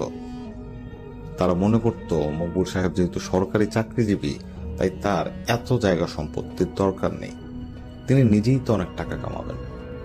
তাই তার আত্মীয় স্বজন মকবুল সাহেবকে জায়গা সম্পত্তির বেশিরভাগ অংশ দিতে চাচ্ছিল না। কিন্তু মকবুল সাহেব জানতেন তিনি সঠিক পথে আছেন এবং তার অংশ তার কাছ থেকে কেউই নিতে পারবে না। এবং এক পর্যায়ে সালিশে সেটাই সিদ্ধান্ত হয়, মকবুল সাহেব তার অংশ বুঝে পান। এই ঘটনার পর সাত্তার দিশেহারা হয়ে যায়। তখন সে সবচেয়ে খারাপ কাজটা করে, সে ব্ল্যাক ম্যাজিক করে এবং ব্ল্যাক ম্যাজিক করে সুমনের মায়ের উপর। নিজের অংশ বুঝে পাওয়ার পর মকবুল সাহেব খুব খুশি ছিলেন, কিন্তু তিনি জানতেন না তার সামনে কি অপেক্ষা করছে।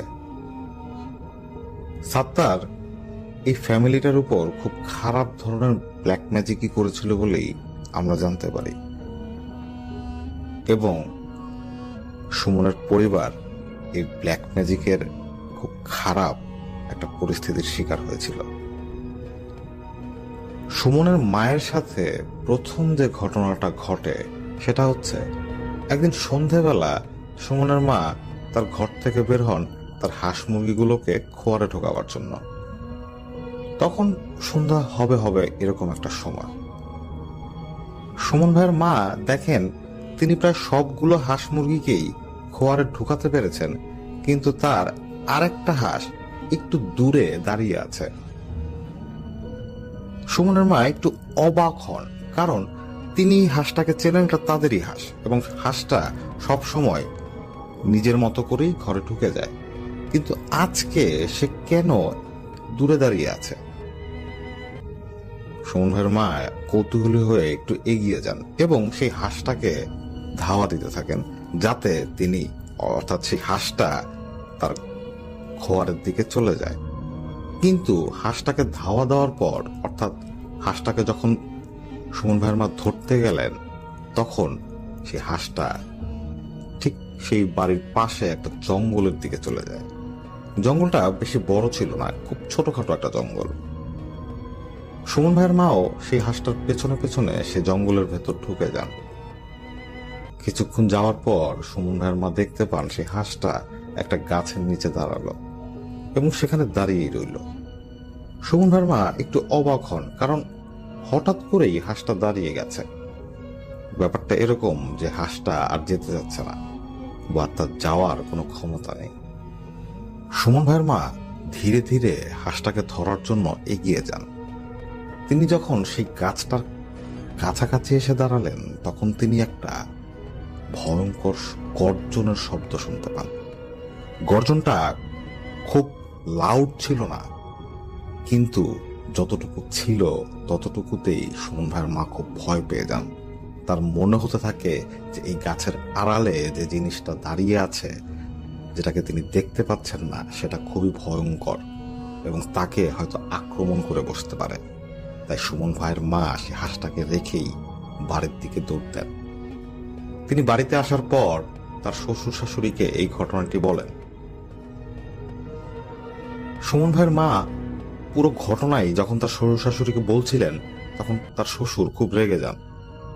তিনি তার পুত্রবধূকে বলেন যে তুমি যা শুনেছ সেটা হয়তো কোনো কুকুর বা শেয়াল, তুমি অন্ধকারে ঠিক করে খেয়াল করনি। সুমন ভাইয়ের মা যতই বলে যে আমি যে শব্দটা শুনেছি সেটা কোনো পরিচিত শব্দ না, কুকুর বিড়াল বা শেয়ালের শব্দ আমি চিনি, কিন্তু মকবুল ভাইয়ের বাবা অর্থাৎ সুমন ভাইয়ের মায়ের শ্বশুর কোনোভাবেই এই ব্যাপারটা মানতে চাচ্ছিলেন না। তিনি একাই সেই জঙ্গলের দিকে রওনা দেন এবং তিনি দেখতে পান সেই হাঁসটা সেই গাছের নিচেই বসেছিল। তিনি সেই হাঁসটাকে নিয়ে বাসায় চলে আসেন। এই ঘটনার কিছুক্ষণ পর মকবুল সাহেবের চাচার বাড়ি থেকে তাদের জন্য পিঠা নিয়ে আসা হয়। সুমন ভাইয়ের মার পিঠা খুব পছন্দ ছিল, তিনি বেশ কয়েকটা পিঠা খেয়ে ফেলেন। সে পিঠা খাবার পর হঠাৎ করে সুমন ভাইয়ের মা লক্ষ্য করেন তার প্রচন্ড পেটে ব্যথা করছে এবং এই ব্যথা অসহনীয়। এত ব্যথা তিনি কোনো সময়ই অনুভব করেননি। হঠাৎ করেই সুমন ভাইয়ের মায়ের বমি শুরু হয় এবং সুমন ভাইয়ের মা অবাক হয়ে লক্ষ্য করেন তার বমির সাথে কালো কালো কিছু বের হয়ে আসছে। সুমন ভাইয়ের দাদা দাদি ছুটে আসেন এবং তারা যখন এই অবস্থা দেখেন তারা ভয় পেয়ে যান। এটা সে সময়কার কথা, তখন সেই গ্রাম অঞ্চলে ডাক্তার খুব অ্যাভেলেবেল ছিল না। তাদের একমাত্র সহায় ছিল সেই গ্রাম্য কবিরাজেরা। সেই রাতের বেলায় এক কবিরাজকে নিয়ে আসা হয় সুমনের মাকে দেখাবার জন্য। সেই কবিরাজ আসার পর সুমন ভাইয়ের দাদা এবং দাদি সন্ধ্যার ঘটনাও বলেন যে এই ঘটনা কিছুক্ষণ আগে ঘটেছিল। এসব শোনার পর কবিরাজ বলেন যে সুমনের মায়ের উপর খারাপ কোনো কিছুর আসর পড়েছে। সন্ধ্যাবেলা সেই জঙ্গলের কাছাকাছি সে যেহেতু গিয়েছিল, তাই হয়তো কোনো খারাপ কিছু তার উপর নজর পড়েছে। তাই তিনি তাকে কিছু পানি পড়া কিছু তাবিজ দিয়ে চলে যান। কবিরাজের দেওয়া সেই পানি পড়া এবং সেই তাবিজ ব্যবহারের পর সুমন ভাইয়ের মায়ের সেই ব্যথা কমে। ব্যথা কমলেও সুমন ভাইয়ের মায়ের ভেতর একটা অদ্ভুত ভয় কাজ করা শুরু করলো। তিনি তার আশেপাশে সবসময়ই কোনো কিছুর অস্তিত্ব টের পান। তার মনে হয় তার আশেপাশে কেউ দাঁড়িয়ে আছে, তার কানের সামনে এসে কেউ ফিসফিস করে কিছু বলছে, বা তার কাঁধে কেউ তার গরম নিঃশ্বাস ছাড়ছে। এই অনুভূতিগুলো এত বাস্তব ছিল যে সুমন ভাইয়ের মা মনে করত যে তার আশেপাশে যারা আছে তা অদৃশ্য, কারণ তাদের অস্তিত্বকে তিনি অস্বীকার করতে পারতেন না। ব্যাপারটা এতই বাস্তব ছিল। কিন্তু তিনি যখন কাউকে বলতেন তখন কেউই আসলে এই ব্যাপারটা বিশ্বাস করত না। সুমন ভাইয়ের বাবা মকবুল সাহেব যখন ছুটিতে আবার বাড়িতে আসেন, তখন সুমন ভাইয়ের মা তার স্বামীকে পুরো ঘটনা খুলে বলেন। মকবুল সাহেব এই ঘটনা শোনার পর তার স্ত্রীকে বোঝান যে তুমি হয়তো সেই সন্ধেবেলা ভয় পেয়েছিলে, তাই সেটার এফেক্টেই এই সমস্যাটা হয়েছে, তুমি এই ব্যাপারটা নিয়ে চিন্তা করো না। কিন্তু সুমন ভাইয়ের মা এটা জানতেন এবং তিনি তার স্বামীকে জোর দিয়ে বলেন যে আমার সাথে কিছু একটা ঘটছে যেটা আমি বুঝতে পারছি কিন্তু তোমরা দেখতে পাচ্ছ না। তিনি জোর করতেই থাকেন যে তার সাথে অদ্ভুত কিছু ঘটছে। শেষ পর্যন্ত সুমনের বাবা বা সুমনের দাদা দাদি কেউই এই ব্যাপারটাকে সিরিয়াস হিসেবে নেন না। এভাবেই চলতে থাকে। সুমনের মা পার করতে থাকেন তার বছর মাস। প্রতিনিয়ত তিনি ফিল করতেন যে তার আশেপাশে কিছু একটা আছে যেটা খুব ভয়ঙ্কর, যেটা খুব হিংস্র। সুমন ভাইয়ের মা গর্ভবতী হয়ে পড়েন এবং তিনি গর্ভবতী হওয়ার পরই আরেকটা ভয়ঙ্কর ঘটনার সম্মুখীন হন। সেদিন সন্ধ্যাবেলা তিনি টিউবওয়েলে যাচ্ছিলেন পানি তোলার জন্য এবং টিউবওয়েলটা ছিল সেই জঙ্গলটার প্রায় কাছেই। সুমন ভাইয়ের মা যখন টিউবওয়েলে পানি তুলছিলেন, তখন সেই টিউবওয়েল চাপার শব্দের সাথে সাথে তিনি আরেকটা শব্দ শুনতে পান। প্রথমে তিনি মনে করেন তার মনের ভুল বা তিনি ভুল শুনছেন, কিন্তু অনেকক্ষণ ব্যাপারটা লক্ষ্য করার পর তিনি বুঝতে পারেন যে না, আরেকটা শব্দ হচ্ছে। শব্দটা অনেকটা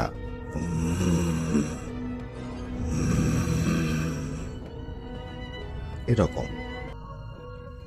সুমন ভাইয়ের মা যখন শব্দের উৎস খোঁজার জন্য আশেপাশে তাকাচ্ছিলেন, তখন তিনি দেখতে পান সেই জঙ্গলটার কাছেই কেউ একজন দাঁড়িয়ে আছে। তিনি যখন ভালো করে তাকান, তখন তিনি সেই আলোতেই বুঝতে পারেন, যতটুকু আলো ছিল সেই আলোতেই বুঝতে পারেন যে তার সামনে একটা বিভৎস চেহারার নারী মূর্তি দাঁড়িয়ে আছে। তিনি এতটা ভয় পান যে তিনি সেই মুহূর্তে বাড়ির দিকে দৌড় দিতে চাচ্ছিলেন, কিন্তু তার পা জমে গিয়েছিল, তিনি নড়তে পারছিলেন না। সুমন ভাইয়ের মা আতঙ্ক নিয়ে সেই অদ্ভুত দর্শন নারী মূর্তির দিকে তাকিয়েছিলেন। তিনি নড়তে পারছিলেন না এবং তিনি এক নাগারে সেই বিভৎস জিনিসটার সামনে দাঁড়িয়ে আছেন। তার মনে হচ্ছিল, আমি কেন অজ্ঞান হচ্ছি না? অজ্ঞান হলেই তো আমার এই জিনিসটা দেখা লাগবে না। সুমন ভাইয়ের মা হঠাৎ করেই আতঙ্ক নিয়ে লক্ষ্য করেন সেই অবয়বটা তার দিকে হেঁটে আসছে। বেঁচে থাকার একটা আদিম প্রবৃত্তি সবার ভেতরে কাজ করে। সুমন ভাইয়ের মা হঠাৎ করেই আল্লাহ শব্দটা তার মুখ দিয়ে বের করতে সক্ষম হন এবং হঠাৎ করে তিনি দেখতে পান তিনি তার সারা শরীর একটা শক্তি চলে এসেছে এবং তিনি হঠাৎ করেই তার বাড়ির দিকে দৌড় দেন। তিনি বাড়ির ভেতর এসে চিৎকার করে পড়ে যান। সে সময় বাড়িতে মকবুল সাহেবের বাবা অর্থাৎ সুমনের দাদা ছিলেন না, ছিলেন মকবুল সাহেবের মা। এটা বলে রাখা ভালো, মকবুল সাহেবের বাবা এবং মা মকবুল সাহেবকে এবং তার স্ত্রীকে খুবই পছন্দ করতেন।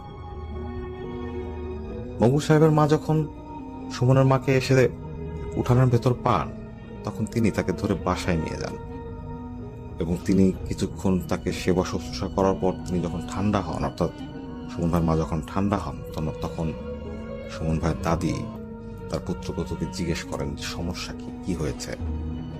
তখন সুমন ভাইয়ের মা পুরো ঘটনা তার শাশুড়িকে বলে।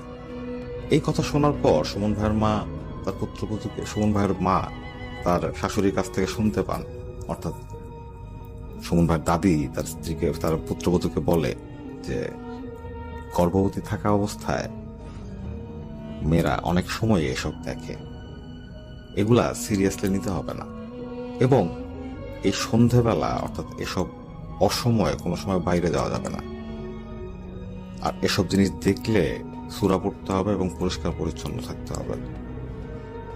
তিনি তার পুত্রবধূকে ভয় পেতে মানা করেন। সুমন ভাইয়ের মা তখন চিন্তা করেন হয়তো তিনি চোখে ভুল দেখেছেন। তার শাশুড়ি যেহেতু বলেছে যে এই সময় অর্থাৎ গর্ভবতী মহিলাদের এই সময়টাতে তারা অনেক অদ্ভুত জিনিস দেখেন, তাই সুমন ভাইয়ের মা একটু নিশ্চিন্ত হন। কিন্তু সেদিন রাতের বেলা তারা সবাই যখন ঘুমাচ্ছিল, তখন হঠাৎ করেই সুমন ভাইয়ের মায়ের ঘুম ভেঙে যায় এবং তিনি দেখতে পান তার থেকে ঠিক 8 থেকে 10 হাত সামনে সেই ভয়ঙ্কর বিভৎস অবয়বটা দাঁড়িয়ে আছে এবং তার দিকে একটা অদ্ভুত দৃষ্টি দিয়ে আছে। এটা দেখার পর সুমন ভাইয়ের মা চিৎকার করে ওঠেন এবং সেই চিৎকারের শব্দে সুমন ভাইয়ের দাদা দাদি চলে আসেন। আসার পর সুমন ভাইয়ের মা তার শ্বশুর শাশুড়িকে পুরো ঘটনা খুলে বলেন। এসব কিছু দেখার পর সুমন ভাইয়ের দাদা সিদ্ধান্ত নেন যে তিনি আগামীকালই একজন ওঝা খুঁজে নিয়ে আসবেন, এই সমস্যার একটা সমাধান হওয়া দরকার। পরদিন সকালবেলায় সুমন ভাইয়ের দাদা এক ওঝার খোঁজ বের করে ফেলেন এবং তিনি সেই ওঝাকে খবর পাঠান যাতে সে খুব দ্রুত তার বাড়ি চলে আসে। সেই ওঝা খুব প্রসিদ্ধ একজন ওঝা ছিলেন, তিনি অনেক বছর যাবতই এই কাজগুলো করছেন। সুমন ভাইয়ের দাদার খবর পাওয়ার পর সেই ওঝা চলে আসে সুমন ভাইদের গ্রামে সেই ওঝা যখন সুমন ভাইদের বাড়িতে আসছিলেন, পথে সে ওঝার সাথে দেখা হয় সাত্তারের। সাত্তার সেই ওঝাকে দেখেই চিনে ফেলে এবং বুঝতে পারে এই ওঝা যাচ্ছে মকবুল সাহেবদের বাড়ি। সাত্তার নিচ থেকেই এসে ওঝার সাথে বিভিন্ন কথা জুড়ে দেয় এবং সে ওঝাকে সেই বাড়িতে যেতে নিরুৎসাহিত করতে থাকে। বিভিন্ন কথা বলতে থাকে সেই ওঝাকে, যাতে সে ওঝা সেই বাড়িতে না যায়। ওঝা বুঝে যায় যে এই লোকটার কোনো সমস্যা আছে, আর তিনি যে সমস্যার জন্য যাচ্ছেন সেই সমস্যার সাথে হয়তো এই লোকটা জড়িত। তাই ওঝা সাত্তারকে পাশ কাটিয়ে সুমন ভাইদের বাড়িতে চলে আসেন। তিনি যখন সুমন ভাইদের বাড়িতে আসেন এবং তিনি যখন সুমন ভাইয়ের মাকে দেখেন, তিনি দেখার পরই বলে দেন যে সুমন ভাইয়ের মাকে বান মারা হয়েছে। তার পেটের সন্তান যাতে মারা যায় এজন্য খুব খারাপ একটা ব্ল্যাক ম্যাজিক করা হয়েছে তার উপর। ওঝার এই কথা শোনার পর সুমন ভাইদের পরিবারের সবাই খুব ভয় পেয়ে যায়। তখন ওঝা তাদের আশ্বস্ত করে যে তার পক্ষে এই ব্ল্যাক ম্যাজিক কাটানো সম্ভব। তখন ওঝা তার কাজ শুরু করে। ওঝা তার কাজ পুরোপুরি শেষ করতে পারে না, বা সে তার কাজে সফল হয় না।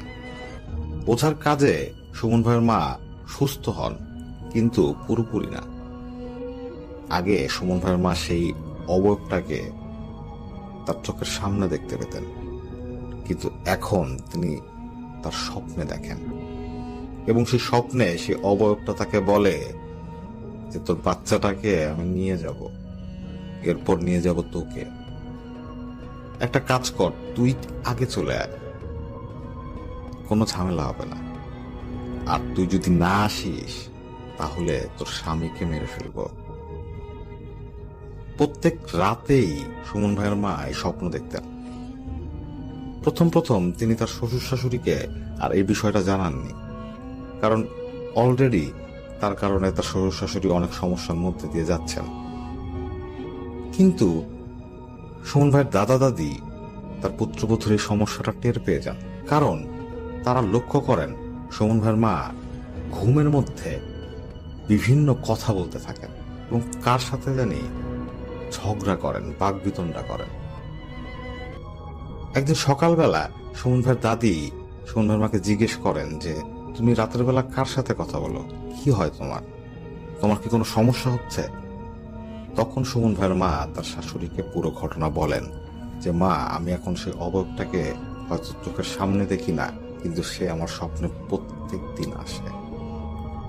এই কথা শোনার পর সুমন ভাইয়ের দাদা সেই ওঝার কাছে আবার যান।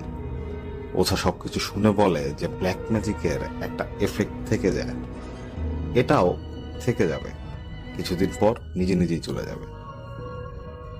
ওঝার এই কথা শোনার পর মকবুল সাহেব চিন্তা করেন যে তাহলে আমাদের এই বিষয়টা মেনে নিতে হবে, এবং সুমন ভাইয়ের দাদা সবাইকে বোঝান যে এটা কিছুদিনের জন্য মেনে নিলে হয়তো ভবিষ্যতে এই সমস্যা আর ফেস করতে হবে না।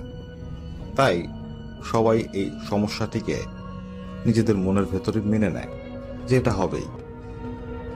এর মাঝখান দিয়ে মকবুল সাহেবের ট্রান্সফার হয়ে যায় ঢাকা। তিনি ঢাকা চলে আসেন। মকবুল সাহেব বরাবরই একা থাকতেন এবং একা থাকতে তার খুব কষ্ট হয়। ঢাকায় আসবার পর তিনি যেহেতু একজন সরকারি চাকরিজীবী, তাই তিনি একটা সরকারি কোয়ার্টার পেয়ে যান এবং তিনি সুমন ভাইয়ের মাকে ঢাকায় নিয়ে আসেন। সুমন ভাইয়ের মায়ের যখন ডেলিভারির ডেট খুব কাছাকাছি চলে আসে, তখন সুমন ভাইয়ের বাবা সুমন ভাইয়ের মাকে নিয়ে চলে যান আবার গ্রামের বাড়িতে।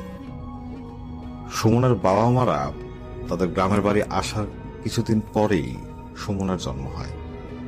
সুমনের জন্মের পর থেকেই বাসার সবাই লক্ষ্য করে সুমন অস্বাভাবিকভাবে কাঁদছে।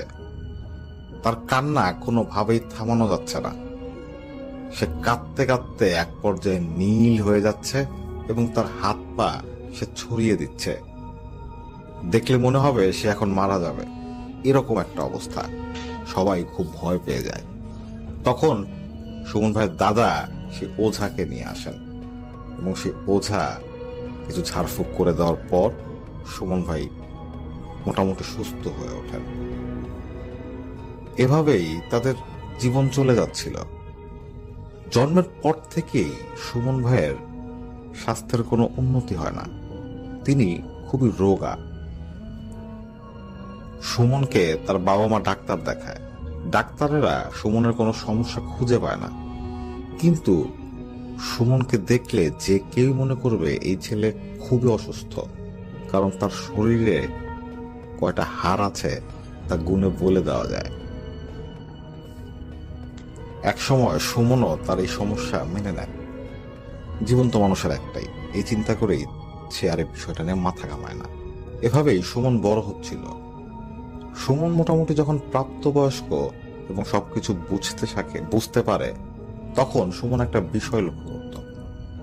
সুমন বেড়ে উঠেছে তার বাবার সরকারি কোয়ার্টারে, কিন্তু ছুটিতে বা কোনো কারণে তারা যখন গ্রামে যেত, তখন সে দেখতে পেত সেই চাচাতো ভাই বা তাদের আশেপাশের লোকজনেরা তাদের সাথে বা তার সাথে খুব খারাপ ব্যবহার করত, যেটা তাকে খুব কষ্ট দিত।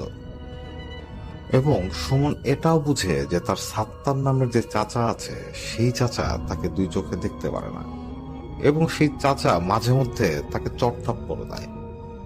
সে ব্যাপারটা মনে কিছু নেয় না, কারণ সে মনে করে তার চাচাই তো, তাই ব্যাপারটা সে অতটা মাথায় নেয় না বা তার মনে লাগায় না। কিন্তু একদিন সেই সাত্তার যখন সুমনকে একটা চট দিল, ঠিক সেই মুহূর্তে সেখানে উপস্থিত হয়ে যায় সুমনের বাবা। তিনি যখন দেখতে পান তার ছেলেকে সেই সাত্তার চট দিচ্ছে, তখন তিনি রেগে যান, এবং তখনই তাদের ভেতর তুমুল ঝগড়া শুরু হয়। এবং ঝগড়ার এক পর্যায়ে সাত্তার মকবুল সাহেবকে উদ্দেশ্য করে বলতে থাকে যে, তোর 14 গোষ্ঠী আমি শেষ করে দেব। এই ঘটনার কিছুদিন পর হঠাৎ করেই সুমনের জ্বর ওঠে, আকাশ পাতাল জ্বর। সুমনের বাবা ভয় পেয়ে যান, কারণ তার ছেলের শরীর জ্বরে পুড়ে যাচ্ছে। জ্বরে সুমন প্রলাপ বকা শুরু করে, ঘরের ভেতর বিভিন্ন ধরনের কথা বলা শুরু করে। সুমনের বাবা সুমনকে নিয়ে ডাক্তারের কাছে যান, ডাক্তাররা বিভিন্ন টেস্ট করান, কিন্তু তারা কোনো রোগ খুঁজে পাচ্ছিলেন না। তারা বুঝতে পারছিলেন না যে এই ছেলের শরীরে কোনো সমস্যা নেই, কিন্তু এই ছেলের টেম্পারেচার এত হাই কেন। ডাক্তারেরাও কোনো সমাধান দিতে পারছিলেন না। সুমন ভাইয়ের বাবা মা খুব চিন্তিত হয়ে পড়েন তাদের ছেলেকে নিয়ে। একদিন রাতের বেলা সুমন ভাই যখন বিছানায় ঘুমাচ্ছিলেন, তার পাশেই বসেছিলেন সুমন ভাইয়ের বাবা মকবুল সাহেব এবং সুমন সাহেবের মা। হঠাৎ করেই সুমন ভাইয়ের বাবা মা দেখতে পায় সুমন ভাই ঘুম থেকে উঠে বসলেন এবং তার দিকে তাকিয়ে মোটা কণ্ঠে বলছে, এই ছেলেটাকে তো নিয়ে যাবই, এরপর তোদের পালা। ঠিক এই কথাটা বলেই সুমন আবার বিছানায় পড়ে যায় এবং সে অজ্ঞান হয়ে যায়। সুমন ভাইয়ের বাবা নিজের চোখকে বিশ্বাস করতে পারছিলেন না যে তার চোখের সামনে এখন কি হলো। তার ছেলে তার সামনে যে ভয়েসে কথা বলেছে, এটা কোনোভাবেই তার ছেলের ভয়েস হতে পারে না। তাহলে কি হচ্ছে তার সাথে, কি হচ্ছে তার ছেলের সাথে? মকবুল সাহেব খুবই চিন্তিত হয়ে পড়েন এবং তিনি খুব ভয় পাচ্ছিলেন। হঠাৎ করেই সুমন ভাইয়ের বাবার মাথায় একটা ব্যাপার খুব সহজেই ধরা পড়ে। তিনি চিন্তা করতে থাকেন যে আমি এভাবে কেন চিন্তা করলাম না। সেটা হচ্ছে, এর আগেও সুমন ভাইয়ের মায়ের সাথে ব্ল্যাক ম্যাজিকের একটা ব্যাপার ঘটেছিল। সুমনের সাথে যা ঘটছে সেটা কি ওরকমেরই কিছু? তাই পরদিন তিনি একজন আলেমের খোঁজ করা শুরু করেন এবং তিনি জানতেন একজন আলেম আছেন যিনি মোটামুটি এসব বিষয় নিয়ে কাজ করেন। তিনি সে আলেমকে খুঁজে বের করেন। পরদিন সে আলেম সাহেব সুমনদের বাড়িতে আসেন।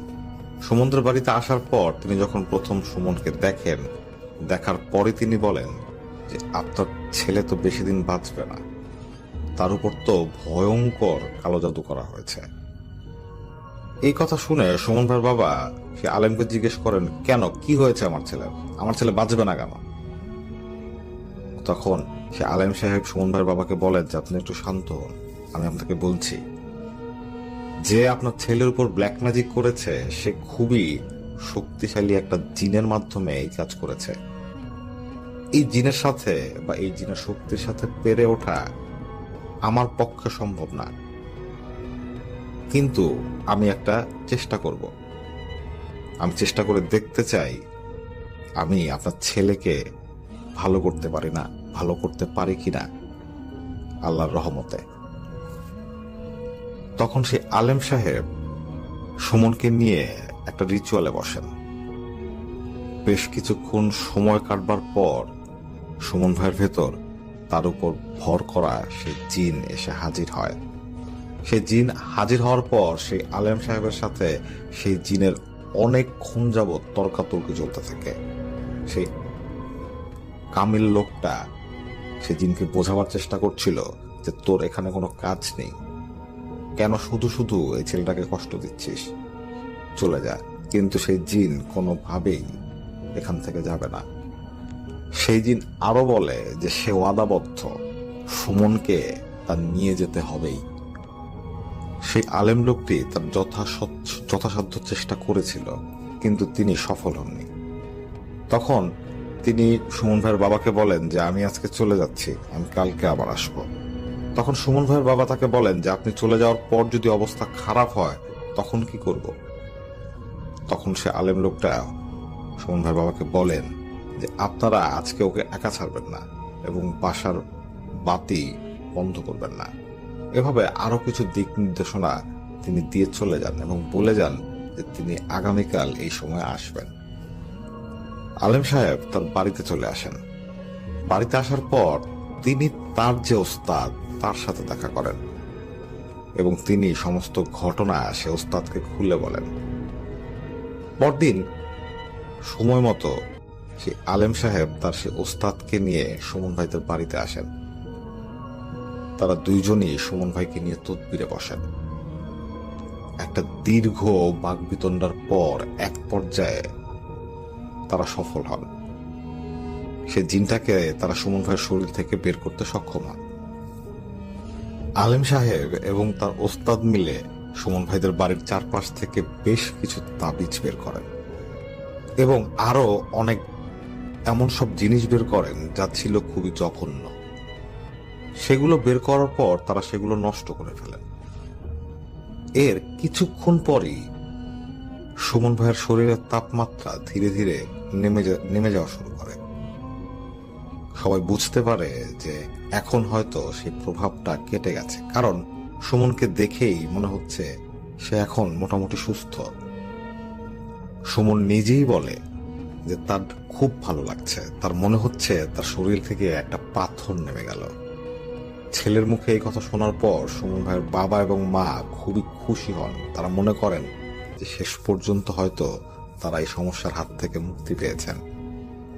সেই আলেম সাহেব এবং ওস্তাদ চলে যাওয়ার আগে সুমনকে এবং সুমনের পরিবারকে কিছু কাজ করতে বলে দিয়ে যায়। সেটা হচ্ছে তারা একটা নির্দিষ্ট দিন ধরে দিয়ে যায় এবং বলে যায় যে এই নির্দিষ্ট দিন পর্যন্ত সুমনকে এই বাসা থেকে দূরে কোথাও যেতে দেওয়া যাবে না এবং তার সাথে সব সময় একজন লোক থাকবে।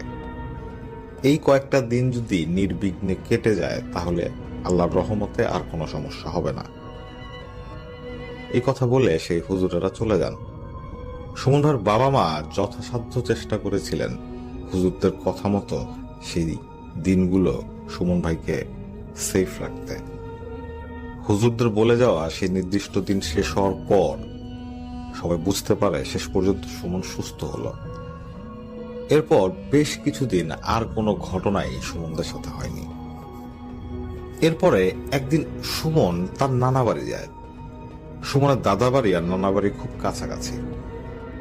দুপুরবেলা সুমনের তার নানা বাড়িতে দাওয়াত ছিল। সে দুপুরবেলা নানা বাড়ি যায়, খাওয়া দাওয়া করার পর সে থেকে যায় এবং রাতের খাবার খাওয়ার পর সে নানা বাড়ি থেকে তার দাদা বাড়ির উদ্দেশ্যে রওনা দেয়। সে একাই ফিরছিল। সে যখন রাস্তা ধরে হাঁটছিল হঠাৎ করে সে শুনতে পায় চিকন গলায় কেউ একজন বলছে, এই কই যাস? সুমন থমকে দাঁড়ায়। সে ঘুরে তাকিয়ে দেখে এক বৃদ্ধ লোক দাঁড়িয়ে আছে এবং সেই বৃদ্ধ লোকটি তাকে কোশ্চেন করেছে। বৃদ্ধ লোকটিকে দেখার পর সুমন তাকে সালাম দেয় এবং সে বলে যে সে তার বাড়ির দিকে যাচ্ছে। সুমন লক্ষ্য করে সেই বৃদ্ধ লোকটা তার সালামের উত্তর দিল না। সালামের উত্তর না দিয়ে সেই বৃদ্ধ লোকটা তাকে আবার জিজ্ঞেস করলো, কোথায় যাস? তখন সুমন বলে যে সে তার দাদা বাড়ি যাচ্ছে।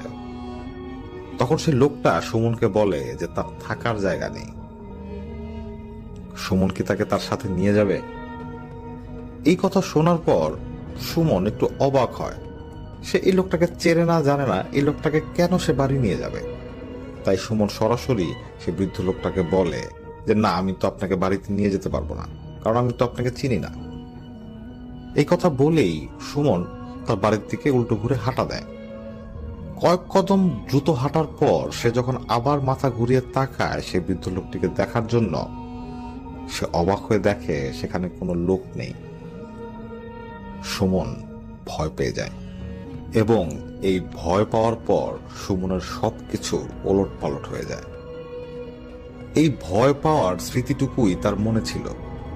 এর পরে সে কি করেছে, তার সাথে কি হয়েছে, সে কিছুই মনে করতে পারে না। সেদিন রাতের বেলা সুমন কিন্তু তার বাড়িতে গিয়েছিল, পৌঁছেছিল, কিন্তু সে কি করছে, কার সাথে কথা বলছে, কি বলছে, কোনো কিছুই সে বলতে পারবে না। সে উন্মাদের মতো আচরণ করছিল। বাসার সবাই মনে করে কোনো একটা কারণে হয়তো সুমনের মেজাজ খারাপ, তাই তারা সুমনকে খাটায় না। সুমন তার নিজের ঘরে গিয়ে শুয়ে পড়ে। মাঝরাতের দিকে সুমন ভাইয়ের দাদি লক্ষ্য করেন যে সুমন ভাইয়ের ঘর থেকে চিকন গলায় গুনগুন গুনগুন গুনগুন আওয়াজ হচ্ছে। সুমন ভাইয়ের দাদি কান খাড়া করে শোনার চেষ্টা করলেন কি কথা হচ্ছে, কে কথা বলছে, কিন্তু তিনি সেই ভাষাটা বুঝতে পারছিলেন না। এটা কোনো পরিচিত ভাষা না, কোনো একটা অপরিচিত ভাষায় সুমন ভাইয়ের রুম থেকে সেই ফিস ফিস গুনগুন শব্দগুলো হচ্ছিল। সুমন ভাইয়ের দাদি যখন দেখলেন যে তিনি আসলে বুঝতে পারছেন না ব্যাপারটা কি হচ্ছে, তখন তিনি সুমন ভাইয়ের বাবা এবং মাকে ডাক দেন। সবাই এসে যখন সুমন ভাইয়ের রুমে ঢোকে, তারা দেখতে পায় সুমন ভাই তার বিছানায় শুয়ে নিজের মনেই কি জানি বলছে, একটা অদ্ভুত ভাষায় বিভিন্ন শব্দ বলছে, কথা বলছে, কিন্তু তারা এক বর্ণ বুঝতে পারছেন না। সুমন ভাইয়ের বাবা যখন সুমন ভাইয়ের এই অবস্থা দেখলেন, তখন তিনি বুঝে ফেলেন যে এই কাজটার পেছনে কার হাত আছে। তার ছেলেকে আবারও ব্ল্যাক ম্যাজিক করা হয়েছে। সুমন ভাইয়ের বাবা আর নিজেকে ধরে রাখতে পারলেন না। তিনি খুব দ্রুত তার বাসা থেকে বের হয়ে তার সেই চাচাতো ভাইয়ের বাসায় যায় এবং তিনি তাদেরকে বিভিন্ন হুমকি ধামকি দেওয়া শুরু করেন এবং বলতে থাকেন যে তারা যদি ভবিষ্যতেও এরকম কোনো কাজ করে তাহলে পুলিশ দিয়ে তিনি তাদের জেলখানার ভাত খাওয়াবেন। এভাবে তিনি বিভিন্ন কথা বলতে থাকেন। এক পর্যায়ে তার সেই চাচাতো ভাই অর্থাৎ সাত্তার নেমে আসে।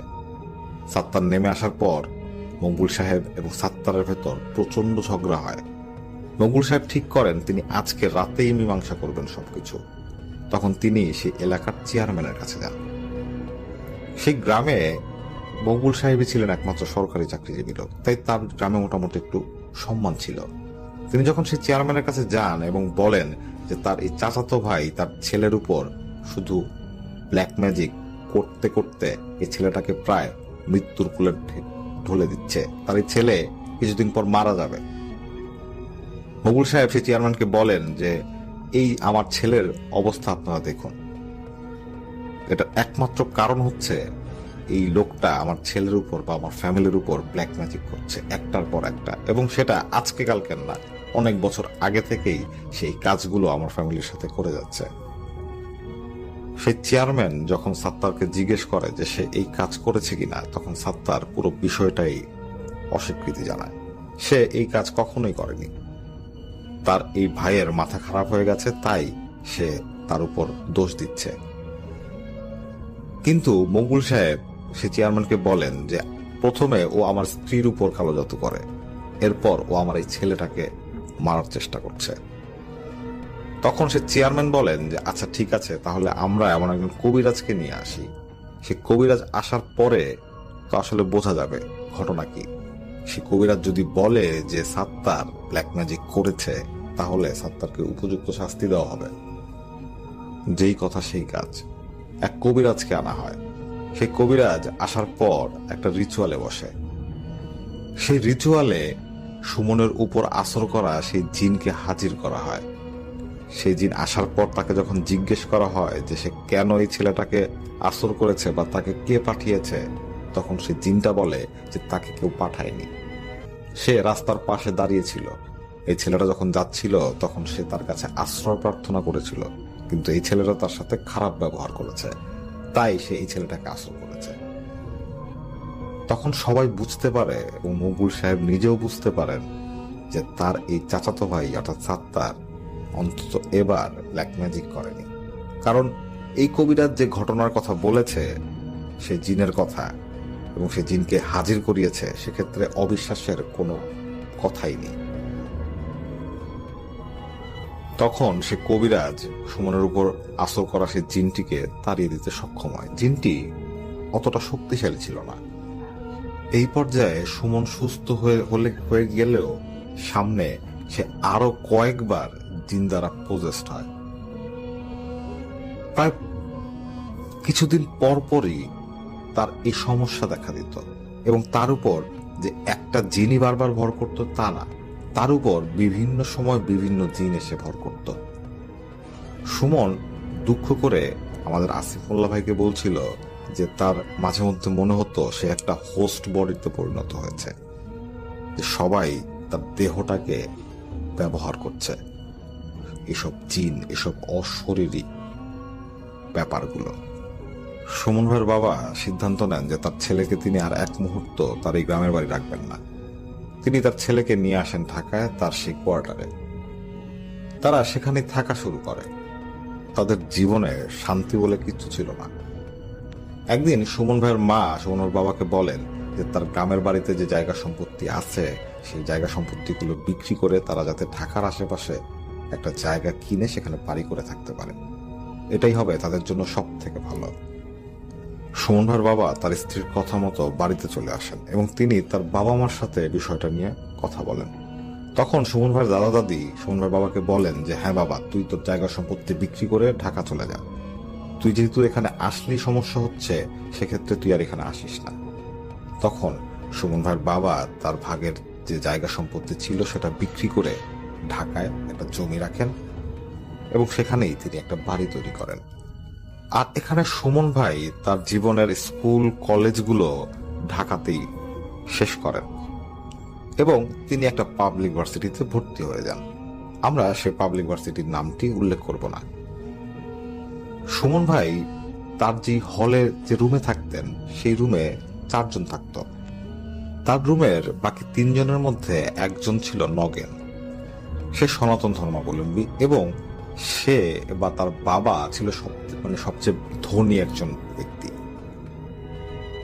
নগেন হিন্দু হওয়া সত্ত্বেও সুমন এবং তার অপর 2 বন্ধুর সাথে তার খুবই ভালো সম্পর্ক ছিল।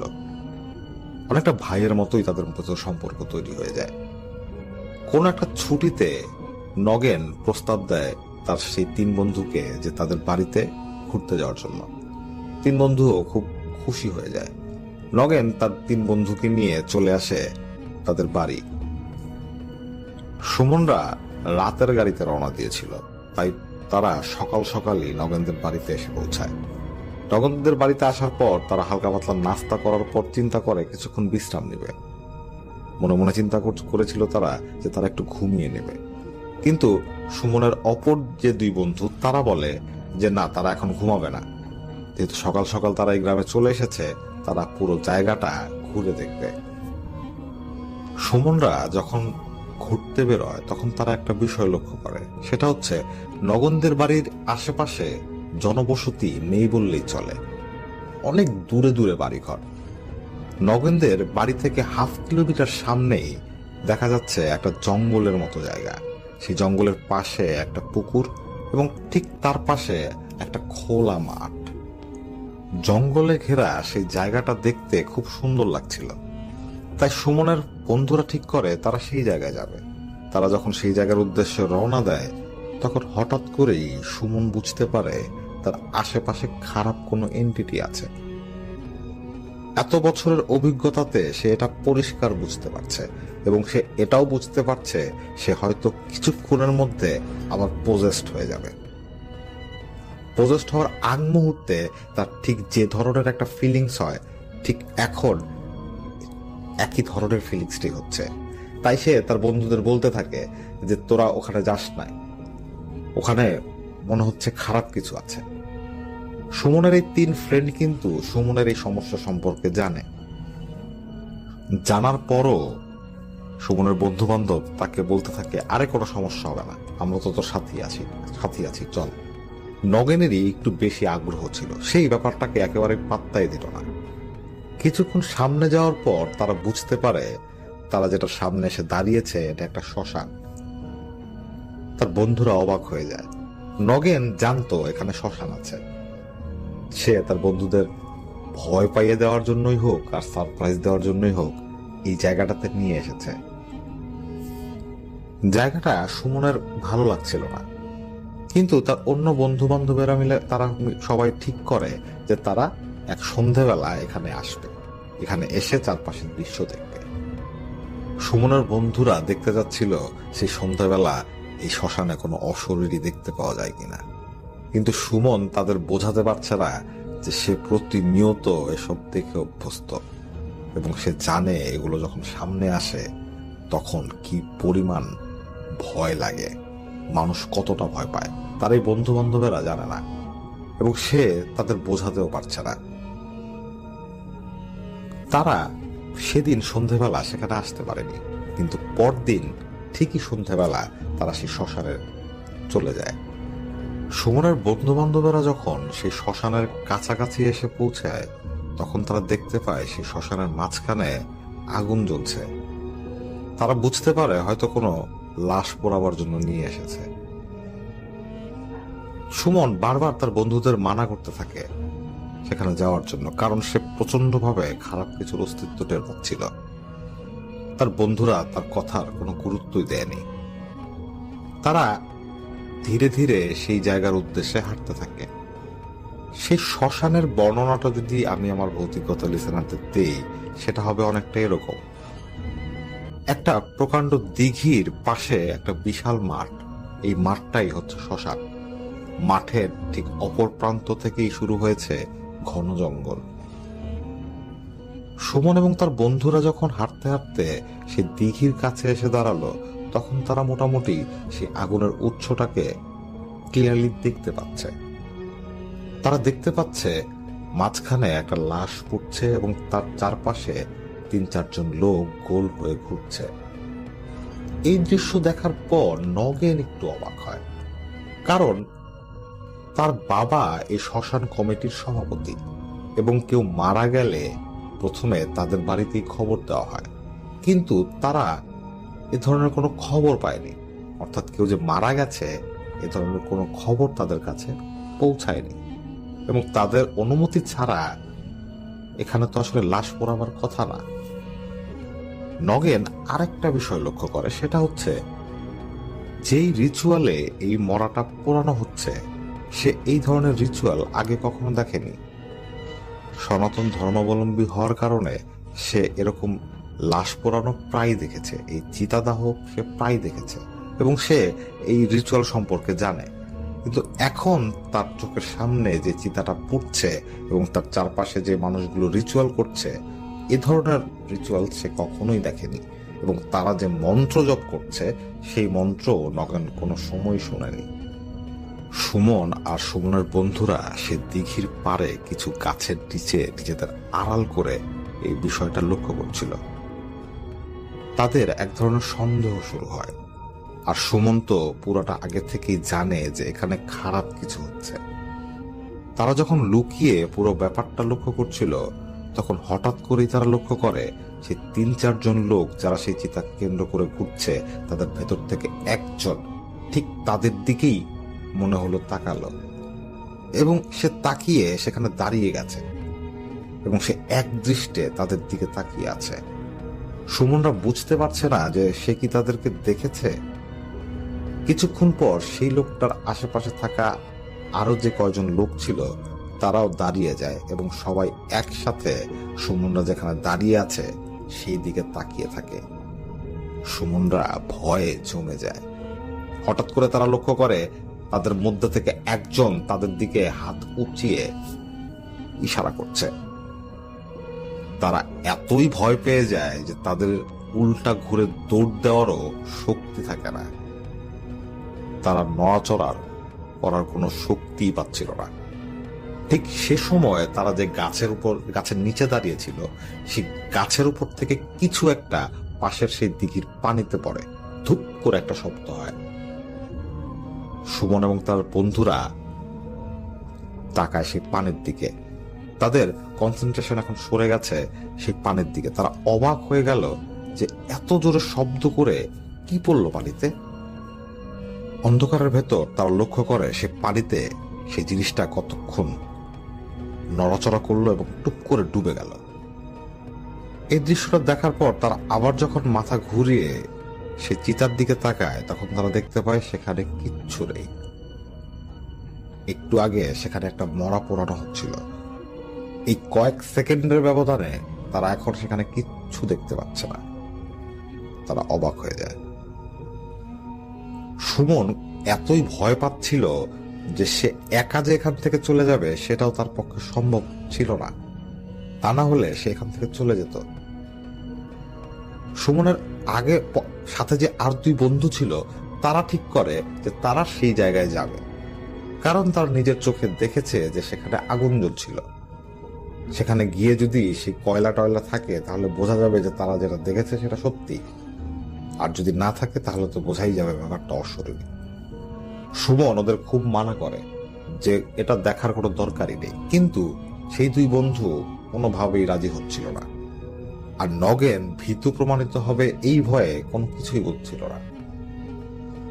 তারা চার বন্ধু মিলে সেই জায়গায় যায়, যে জায়গায় সেই চিতাটা জ্বলছিল। সেখানে যাওয়ার পর তারা দেখতে পায় সেখানে কিচ্ছু নেই।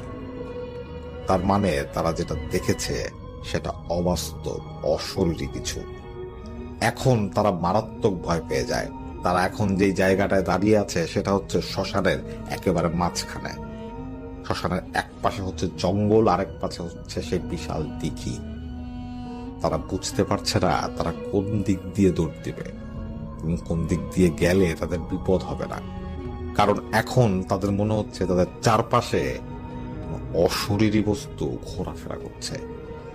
সুমন তার বন্ধুদের নিয়ে আতঙ্কে থরথর করে কাঁপছিল শ্মশানের সেই মাঝখানে। হঠাৎ করেই তারা বাতাসের শো শো শব্দ শুনতে পায়। জঙ্গলটা ছিল ঠিক তাদের পেছনে। তারা যখন পেছনে ঘুরে তাকায় তারা দেখতে পায় সেই জঙ্গলের কিছু একটা অংশে মনে হচ্ছে ঝড় বয়ে যাচ্ছে, আর বাকি অংশগুলো একেবারে শান্ত। তারা আতঙ্ক নিয়ে সেই দিকে তাকিয়ে থাকে। হঠাৎ করে তারা দেখতে পায় একটা মহিষ সেই জঙ্গল থেকে বেরিয়ে আসছে। সেই মহিষটা দেখতে এত প্রকাণ্ড যেটা দেখে তারা আতঙ্কে আটকে ওঠে, এবং তারা তখনই আর নিজেদের ধরে রাখতে পারে না যখন তারা দেখতে পায় সেই মহিষটা তাদের দিকে দৌড়িয়ে আসছে। তারা সবাই অজ্ঞান হয়ে পড়ে যায়। চার বন্ধু তাদের জীবনে হয়তো এর থেকে ভয়াবহ দৃশ্য আর দেখেনি, তাই তারা চারজনই একসাথে অজ্ঞান হয়ে পড়ে যায়। এক পর্যায়ে যখন বাড়িতে খবর হয় যে নগেন এবং তার সেই তিন বন্ধুকে খুঁজে পাওয়া যাচ্ছে না, তখন চারদিকে খোঁজাখুঁজি শুরু হয়। তাদের কোথাও পাওয়া যাচ্ছিল না, এবং গ্রামবাসীর এতটুকু ধারণাই ছিল না যে তারা শ্মশানে থাকতে পারে। কোন এক সময় কেউ একজন তাদের সাজেস্ট করে যে একবার শ্মশানটাও দেখে আসা উচিত। তারা যখন সেই শ্মশানে আসে তখন তারা দেখতে পায় সেই চার বন্ধু সেই শ্মশানের মধ্যে অজ্ঞান হয়ে পড়ে আছে। তখন তাদেরকে নিয়ে আসা হয় এবং তাদের মুখে যখন পানি ছিটিয়ে তাদের জ্ঞান ফেরানো হয়, তখন সেই চার বন্ধুই তাদের জ্ঞান ফেরার পর উঠে যে যেদিকে পারে সেদিকে দৌড় দেয় এবং বলতে থাকে বাঁচাও বাঁচাও। তখন গ্রামের লোকজন তাদেরকে ধরে থামায় এবং বলে যে আমরা এই গ্রামেরই লোক, তোমরা ভয় পেও না।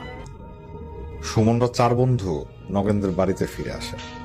নগেনের বাবা সবকিছু শোনার পর খুব রাগ করেন এবং তিনি নগেনকে বলেন যে নগেন, তুমি তো জানো যে এই শ্মশানটা খারাপ, তুমি কি তোমার বন্ধুদের এই কথা কিছু বলনি?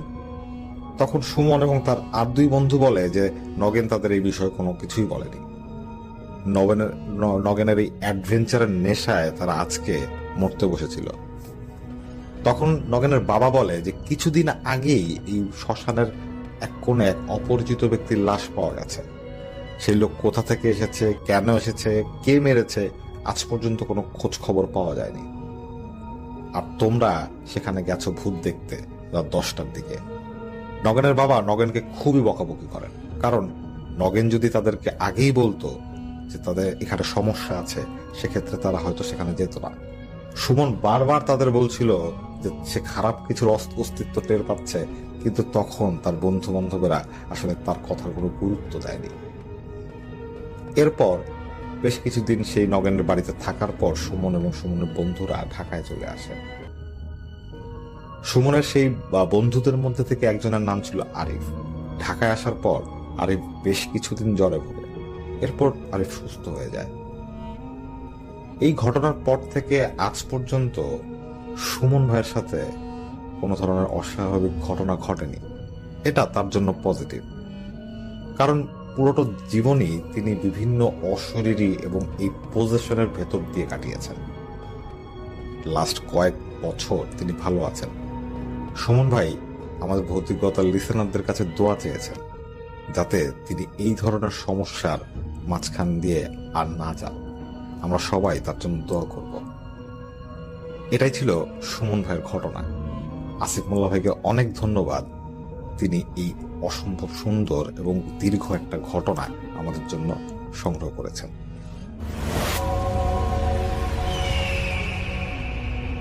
হ্যালো লিসেনার্স, আশা করি ঘটনাগুলো আপনাদের ভালো লেগেছে। আমি চেষ্টা করেছি বাছাই করে ঘটনাগুলো আপনাদের মাঝে শেয়ার করার। আমি প্রতিদিনই ঘটনাগুলো বাছাই করে আপনাদের মাঝে একটি করে এপিসোড শেয়ার করার চেষ্টা করি। যদি আমার ঘটনাগুলো একটু ভালো লাগে তাহলে অবশ্যই এই চ্যানেলটি সাবস্ক্রাইব করবেন।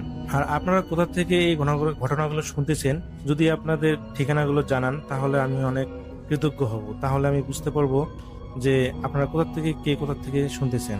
এছাড়াও আপনাদের মাঝে যদি কোনো ঘটনা থেকে থাকে তাহলে অবশ্যই আমাদের ইমেলে দেওয়া ঠিকানায় ঘটনাটা পাঠাবেন। তাহলে নেক্সট এপিসোডে আপনার সেই ঘটনাটা আমরা রাসেল ভাইয়ের মাধ্যমে অথবা আমরা নিজেরা পড়ে শোনাবো। তো ভালো থাকবেন, সুস্থ থাকবেন, এই প্রত্যাশায় আজকের মতো বিদায় নিচ্ছি। আল্লাহ হাফেজ।